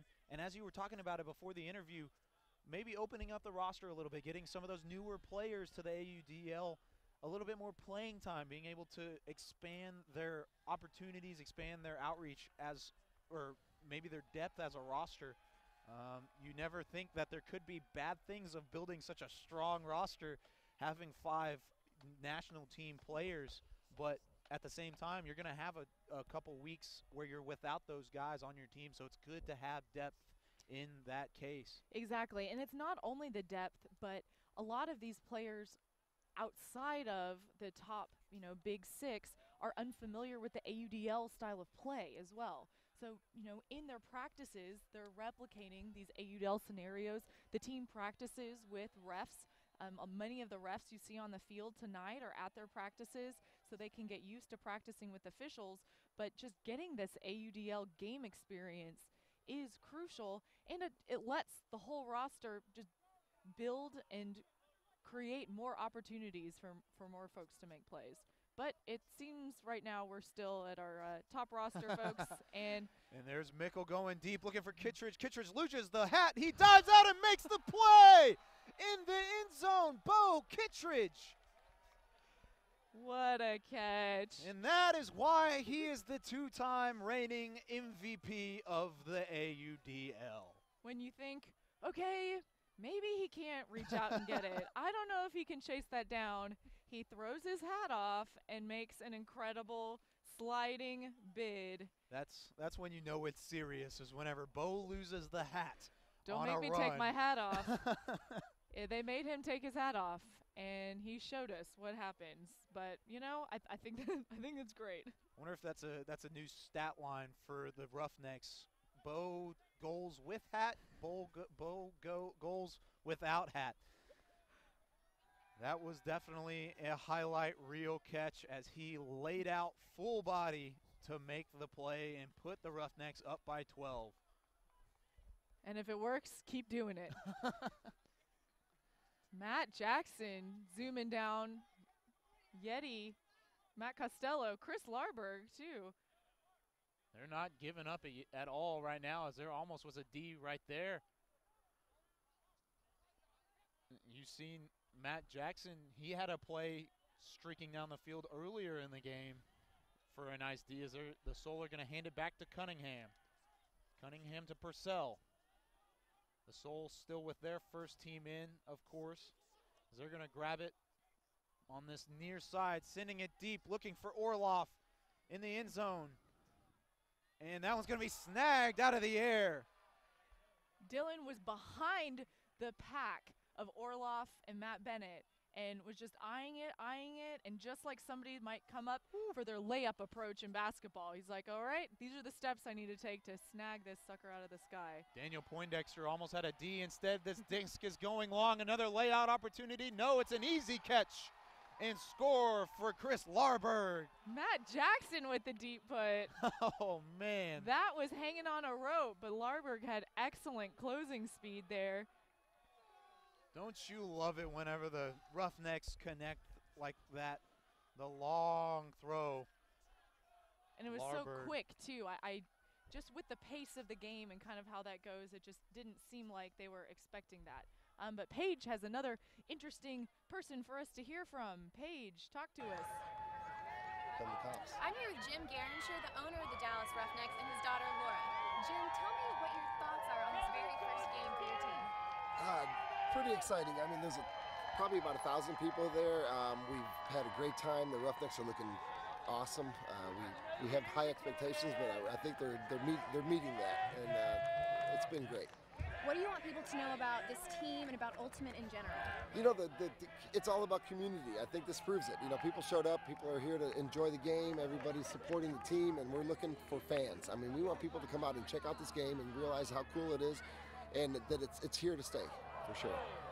And what's really unbelievable that both of these teams are playing their first game in the league, and this crowd is amazing. It is exciting. You know, it's their inaugural season for both of them. The first game, everybody's nervous. The first point took forever, which is kind of hilarious actually. But let's see what these guys can do. I mean, we're looking forward to the season. And this is actually an Ultimate family because his daughter Laura plays as well in college. Laura, tell me about that. Yes, I go to UT, and so I play for that team. It's called Melee, and we're actually having a great season. We just won our last tournament, Syntex, and we're ranked pretty high in the country, so we hope to make a great run at Nationals. Are you proud of your dad for all that he's starting here in Dallas? Yes, I'm very proud. He's always had this dream, and he's always been so passionate about Frisbee, and I'm glad I get to see his dream come true. This is probably one of his happiest nights he's ever had, as you can tell, so this is a lot of fun. And you're involved with the team as well. What do you do? I'm actually the vice president, and so I deal with player relations. For example, I helped find Roughnecks headquarters, which was pretty difficult because they are pretty high maintenance about what they wanted. But basically player relations and different stuff like that. And all I can say is drink up, Melee. Well, that's amazing, and y'all are amazing. Congratulations on everything. Thanks so much. Thanks, Paige. During the interview, what a play from Ethan Pollock in the end zone for the Soul. Those of you at home were able to see that one. That was an incredible play. I think we all had the collective, oh! Those are so fun to watch. Shout out to Big Jim and his daughter Laura. I was able to coach Laura on the U19 YCC team last summer. Shout out to the Texas Tango girls and coaches who are watching tonight. Laura's a phenomenal player in her own right for Texas Melee's club team. Sackman was able to elevate and get a nice reception over the top of Bo Kittredge as Kinney's going to dive back. A bad throw, unable to adjust and make the play. Rasmussen to Malachek. Malachek fake toward Bo. Instead, gives it to him in the back of the end zone, and a diving effort comes up short, and Bo Kittredge with another goal in the back of the end zone. Excellent inside out. When coaches talk about pump fakes, the importance of pump fakes, ladies and gentlemen, this is your example right here. You can see how he really moved not only his mark, but then also Bo's defender. So then he could, I mean, granted it was an incredible thread the needle throw as well, but that gave him that space to be able to get that throw off. It was a beautiful throw right back in the end zone. Another great play from Brandon Malachek, as the Dallas Roughnecks are now up by 13, 27-14 with 9:21 remaining in the game. We have more sponsors. We can't do it without them. Thank you, Sea Blue Travel. Vivian, the owner, Vivian Scott, the owner of Sea Blue Travel, another Ultimate player, always a huge supporter of the Dallas Ultimate community, big volunteer. She's on my league team, just an all-around nice person, and owns a great business. So if you have travel agent booking needs, contact Vivian at Sea Blue Travel. Cunningham with the disc. He's going to send it back to Purcell. Purcell forward to Bennett. Bennett back to Cunningham. Cunningham trying to find any kind of room. Good defense, and that one's going to be saved. Oh, it's up. Looks like, yep, guess they're going to call that was it. a foot block, or was it just a very angled I throw? believe it was a foot block. It looked like he got a hold of it off of the original throw. That one's going to be sent deep by Bennett, looking for Purcell, the diving effort, and it's going to be dropped by Purcell. Intimidate. Heard the footstep from Dan Emmons, and Purcell just couldn't handle it after the diving try at it. When Danimal streaks across you, you gotta make sure you're holding on to that disc. There's a deep throw coming right here. It's going to be held up. Anderson is going to try and keep it in bounds. And that was going to be knocked out. Good defense there from Pollock on the far side. Inside out backhand, but just hung a little bit too long in the air, really gave Pollock the opportunity to close in on Anderson. The Soul trying to get a run. Clock ticking down. 7:45 remaining as that one's going to be sent deep. Looking, catching is Andrew Walsh. He has Bennett streaking up the middle of the field. He's going to dump it off in the back, and the D is not there in time, and Bennett gets a goal for the Soul. Highly athletic play. Mitchell Bennett had a very good angle and line, so he could cut off, get there quickly, and have that half a step available to make that score. Yeah. I'm sure his brother's proud, even though he's on the other team. Larberg, another one of the brothers that are featured in today's matchup, just barely out of reach. He had the diving try at it, just unable to come up with a block with the D to keep that from falling. That makes it 27-15, 7:32 remaining. The Roughnecks will get possession back as they try they try to grow their advantage. A beautiful night here in the Colony, a nice crowd on hand. Thank you for joining in here on DallasRoughnecks.com. I'm Kyle Yeomans alongside Emmy Fitzgerald with Paige Schnorbach down on the field as our sideline reporter.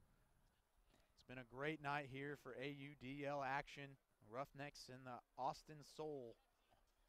And for our viewers at home, you may have friends that say, oh, I missed the live broadcast. Not to worry, about tomorrow or so, we should have it up, this feed up on the Roughnecks YouTube channel. So be sure to check that out. And we're just so excited that we're able to bring this to you guys from all over the world, all over the country. The goal of this broadcast and of the Roughnecks is really to grow the sport. This is a sport that so many of us know and love, and we want to be able to introduce it to a really new audience, and that happens by you guys tuning in, so thank you. Costello trying to find Laurie in the front of the end zone.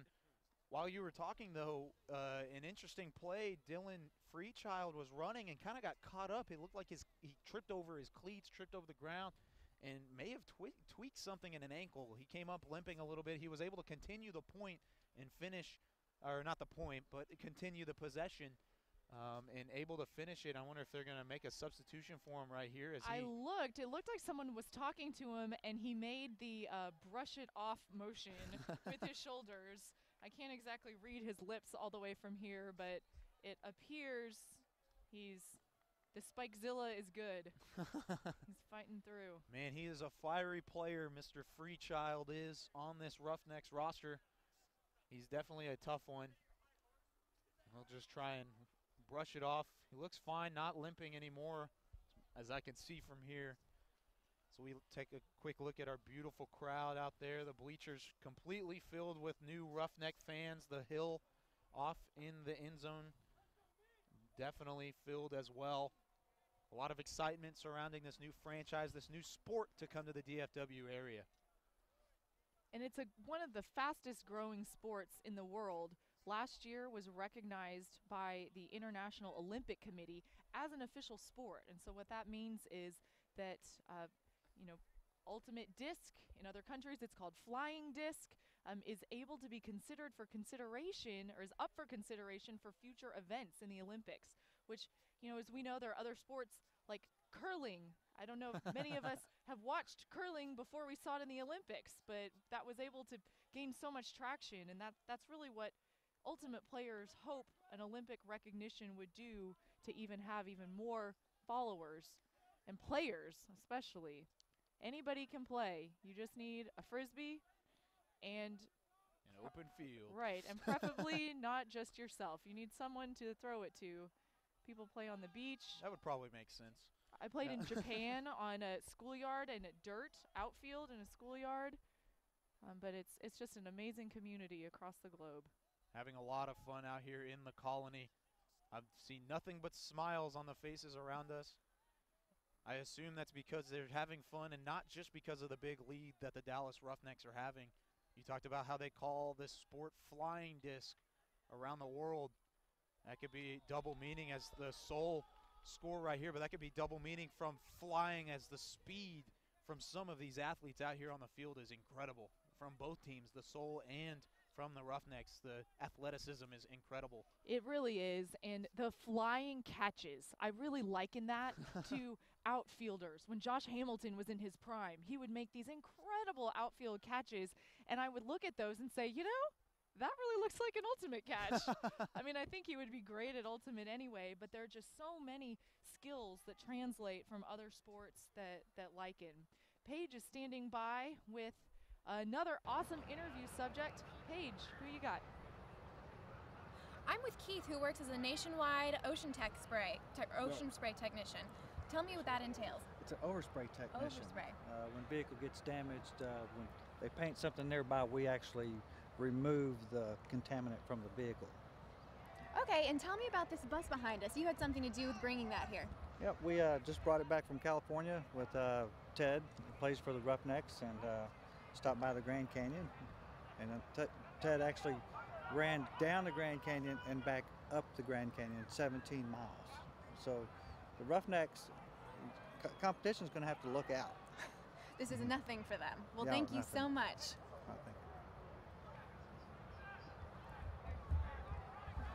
Oh, Thanks, sorry. Paige. Good story.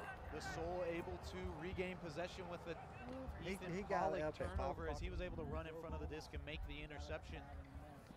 You can hear from the sideline the Soul talking about trying to force the Roughnecks to throw more than 10 passes, because they believe that if the more passes they make them throw, is Freechild able to intercept that one and send it the other way. The Soul believe that the more passes they can force the Roughnecks to make, the more mistakes that they'll end up causing. Yes, and it's a possession game. Freechild and Dalton Smith are one of the best possession offense players. And there's in the another game. score from Kai Marshall, showing up today as he was able to run in the end zone and grab that disc with his fan club running down after him as well. Smiles all around from Marshall as he's able to grab another score for the Roughnecks. I think his Apes of Wrath teammates are just on cloud 9. They have they have a cutout of his head. I overheard them as they were walking in. They were like, I don't know how many players have cutouts of their players' heads, but Kai does. Definitely some fan support, a nice following for the Roughnecks. New franchise, good to see all the fans out here. Same thing with the Austin Soul. You talked about the watch parties in Austin. So much excitement around these two franchises as they begin their first AUDL seasons. Of course, the AUDL in their 5th season as a league, quickly growing the sport in some incredible ways as the pool is sent downfield. The Soul down by 12. It is now 28-16 in favor of the Roughnecks. Just under 5 minutes remaining in this one. And it looks like they're trying to open, the Soul's trying to open it up, but the Roughnecks are really trying to make certain of the last back so they don't have another deep shot kind of get away from them. It's another play sent forward to Walsh. There's going to be a foul called in the back. It's like a holding.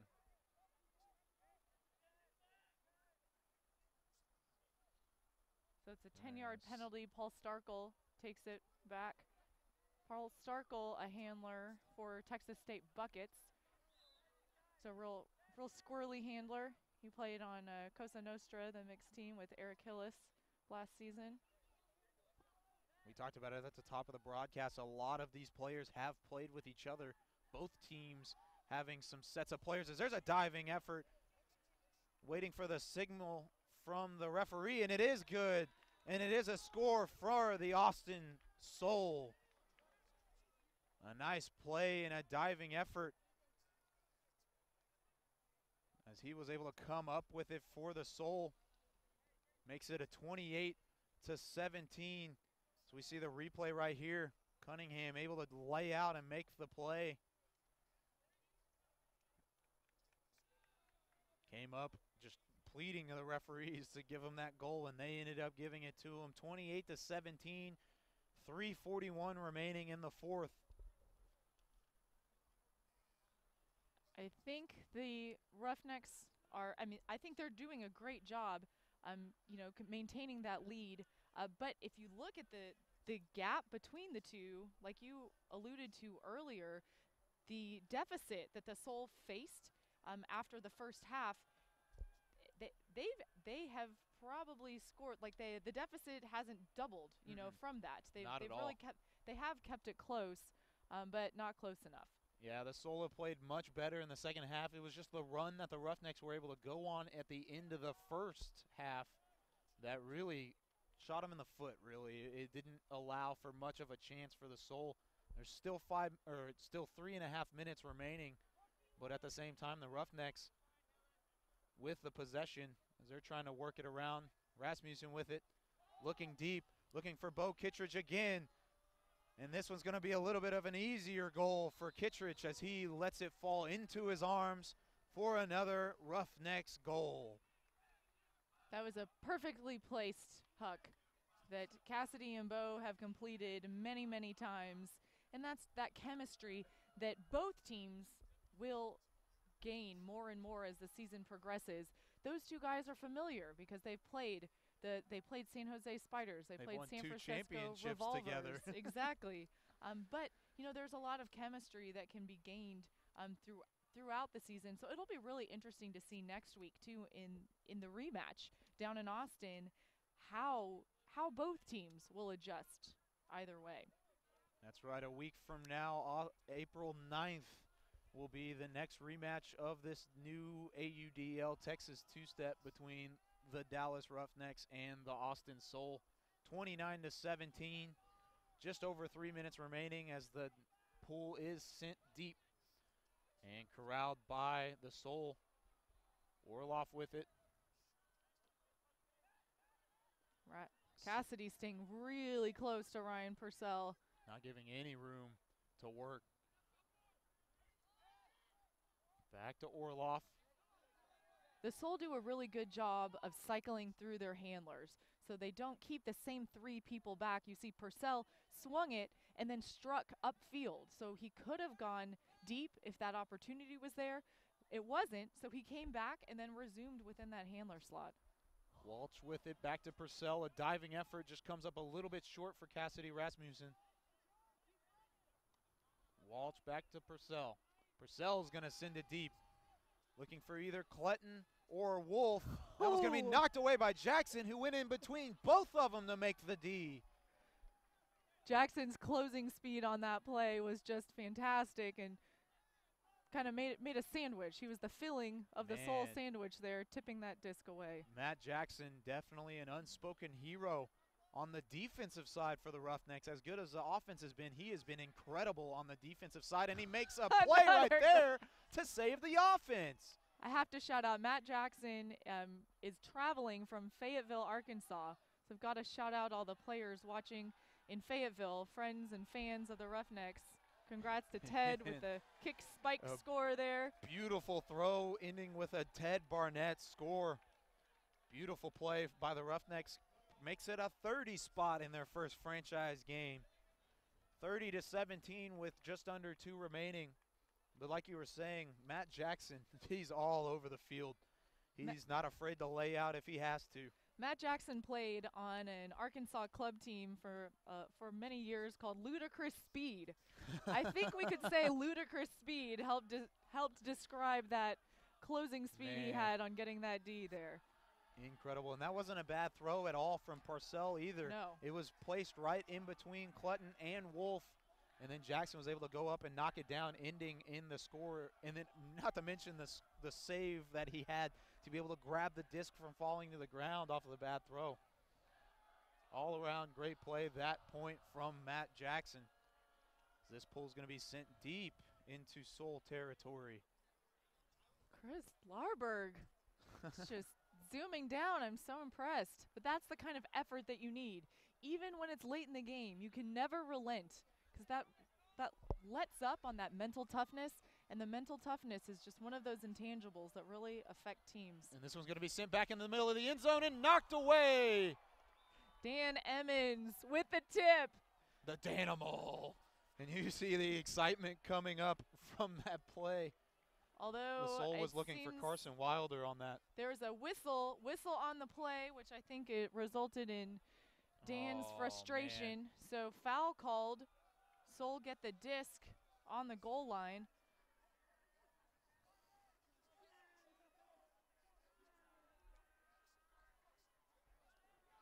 And as we're counting down for the rest of the game, we do want to mention that we do have a really fun after party if you're in the DFW area. It's about, you've got time once the game's over.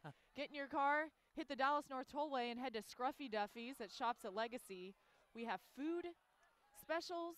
There are drink specials, beer, and mention the Roughnecks when you go. Thank you, Scruffy Duffy's. They're a great partner for us. What an after party it will be after the Roughnecks will secure this first victory in franchise history. We're going to have a quick injury timeout. It looks like somebody is cramping up for the Roughnecks down on the field. We have 46 seconds remaining. It's a beautiful night. It's been an incredible night. Opening night in the AUDL. 30-17 is the score as we are going to get back underway here. Ethan Pollock with the disc. The 6'6", 205, just giant for the Soul. A former Cornell student. So he's not just long, he's smart as well. It's a double threat. He can play some ultimate disc as well, as there's going to be a push called against, it looks like that one will be against Ben Laurie. So the Soul essentially get it on the goal line. Dalton Smith defending Paul Starkle. Looks like there's going to be a timeout called by the Soul. There's exactly 30 minutes left on the clock. 30 seconds. Oh, did I say 30 minutes? I am sorry. 30 seconds remaining on the clock. I just want more ultimate. That's all I want. Exactly. Is it April 9th yet? Exactly. A great game so far from both sides. Emmy, who would be your player of the game right now if you had to choose for the Roughnecks? I would give my player of the game, I said it at halftime, I'm going to give it to Cassidy Rasmussen. I think he played really, really intense on both sides of the disc, and you know, he had some excellent puts, but then excellent possession. I don't think he threw deep shots just for the sake of throwing deep shots or just to have the disc on a certain selection on the field. So kudos to Cassidy. That said, there were so many players on the Roughnecks who made phenomenal plays. It was a roster full effort tonight in this soon-to-be victory. That one's going to be sent over the top in the back of the end zone, and that one's going to be caught for the Austin Soul score. Dylan Larberg making a late attempt to try and snatch that out from behind, but couldn't get there quite quick enough. So that brings the O-line back on the field. 27 seconds remaining in this one. The Roughnecks now up by 12, 30-18. Just all around great game, great night for Ultimate Disc here in the Colony. Thanks again to the Five-Star Sports Complex for hosting the Dallas Roughnecks for tonight's match. The city of the Colony has just been incredible, working with the Roughnecks, with the stands, able to paint the logo on the center of the field, you know, having these facilities here, and it's so centrally located. The DFW area is a very large metropolitan area, but while we're north of Dallas, we're right off of a major highway, and that just makes it really easy for fans to come out. So if you are at home and you live in the DFW area and you chickened out and didn't come out tonight, we really want you here April 23rd as we take on the Roughnecks take on the Jacksonville Cannons. We will have a live stream there, but it's so much better in person. It really is. If you can get to the Colony, get to Colony. Our broadcast is fantastic. I think our broadcast is phenomenal, but in person is even better. So come check it out. Just a couple passes, couple completions away from locking this one up. Just one or two more, and the Roughnecks will call it a victory. Malachek looking to try and break out, and there's going to be a call. Just a lot of fouling around, and the clock will stop at 4 seconds, and that'll basically end this one. So a really tight double team there, but Malachek really able to go through, throws up the big hammer to Kai. Marshall couldn't quite hang on to it. There's the ball game, but there are some chatter on the field. The crowd is certainly reacting. Yeah. But we're waiting to hear from our head official, Julie Morris. Trying to see what the call actually is. It looks like they're going to get another chance with 7 seconds remaining to try and see if they can close this game out. Roughnecks is going to pass it back and send it deep to Dylan Freechild. He's going to send it in the back of the end zone, knocked down. And that's going to do it. The buzzer sounds, and the Dallas Roughnecks start their franchise history with 1 win and no losses with the defeat of the Austin Soul 30-18 here tonight. A beautiful game all around for the new franchise. There was a lot of excitement surrounding the Roughnecks with the roster that they had built. Emmy, what do you think? What are your final thoughts on this one? I think that the Dallas Roughnecks really lived up to the hype.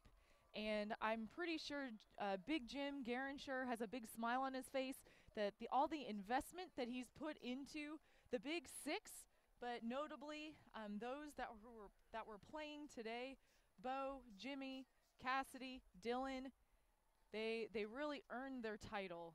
And then from there, I think it really trickled down through the rest of the roster. I thought the offense maintained really good possession. Defense was very aggressive and also maintained that possession once they turned it over.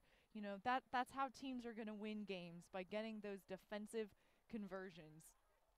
So I think that fans all over the world can see we've got a pretty exciting season in store, and I know I am just thrilled as can be that we get to be at the forefront to witness some history.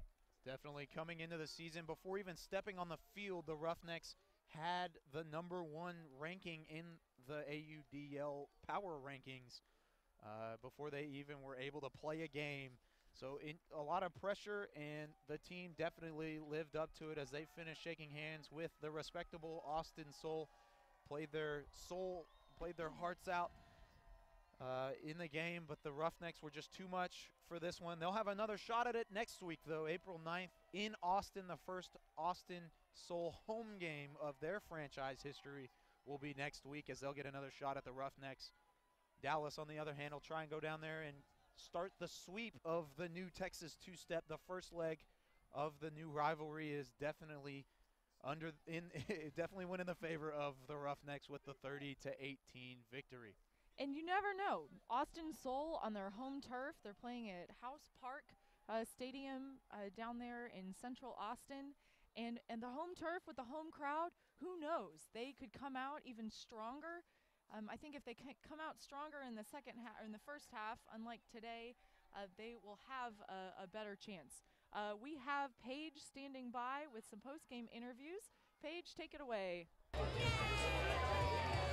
I'm here with Cassidy after they won their first game. Cassidy, your team made a huge statement. What did you think about the game? I thought it was great. The best part for me was that the intensity was high all the way through. We didn't get out in front and really take the foot off the gas at all. I think that's something that we need to keep doing all season. Get off on the right foot. So this was Dallas's first exposure to having a professional ultimate disc team. What do you want the fans to take away? I hope they had a great time. I think we put a lot of effort into getting people out here and making sure it's a spectacle, and I just want them to enjoy it. I thought there were some great plays, and hopefully we give them a reason to come back.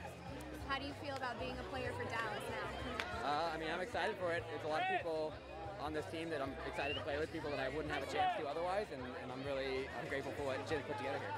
Thank you so much, and congratulations. Thank you. Thanks again for joining us here on DallasRoughnecks.com. Make sure and join us for our next home game on April 23rd. Emmy, what are some other final thoughts for tonight's game? It was an all-around great night, a victory for the Roughnecks, of course, 30-18, an incredible show of the sport, and just a lot of fun for everybody who came out, and hopefully for all of those who watched us on cam today. What are some other final thoughts? Well, I think it's fair to say that the Roughnecks put on a pretty entertaining show for our fans in person and at home. So we want to thank you guys again for watching. Make sure that you keep up with us on our social media channels. We're on Facebook, on Twitter, on Instagram. We're going to have a Snapchat filter for our next home game, April 23rd. So even if you're watching at home, you can snap us and let us know all the way across the country. If you do have somebody who wanted to watch the game and they weren't able to, it will be available on our YouTube channel starting tomorrow. So that's Sunday in Dallas time. And you can just expect some awesome highlights and plays as this team just grows and grows and grows throughout this season. It's going to be so exciting. It's a lot of excitement surrounding the Dallas Roughnecks and the Austin Soul and the AUDL in general. Thanks again for joining us here. Thanks to everybody for everybody that was able to put this on with Game On Sports Productions. I'm Kyle Yeomans alongside Emmy Fitzgerald, and for Paige Schnorbach down on the field. Thanks for joining us. We'll see you next time. And I think we have Bo Kittredge available on the field. Actually, never mind. So the man himself, who was born skying people, he hails from Alaska, but hates being cold. I'm sure you didn't know that about Bo. He's a children's author. He has tried putting a video game together. He's just a man of many talents.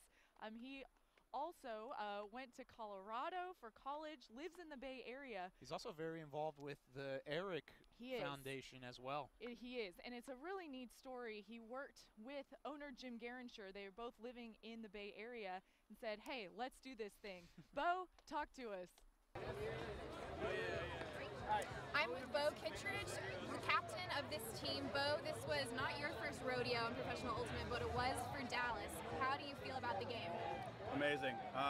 Everybody came together and coalesced in such a good way that I was very nervous the last few practices. We played not exactly great, and finally getting everyone here who was out of town and seeing everyone mesh together in this kind of more cohesive unit was something that I hoped would happen, and then getting to see happen with these beautiful fields and beautiful fans and everyone really excited. There's just a wonderful energy about the field, and this is kind of how I want Ultimate to be, is everyone out, crowded around the field, having a good time, and seeing it finally come to fruition after 3 to 4 to 5 months of hard work is just awesome. I just wanted to kind of sit back and let all the players kind of have their time and their glory, and I think they did. And I think that we're going to get even better as the season goes along. We're going to make even more highlights and even more fun for the fans. It's just going to be a great time. I hope that you guys keep coming back too, and looking forward to it. Yeah, why should Dallas fans rally around this team?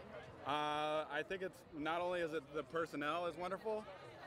Not only is the personnel wonderful, but we have a great community here at the Colony, and everyone is kind of brought together to help this team and build this culture around here and build the stadium, and having everyone here supporting us will just build on that energy.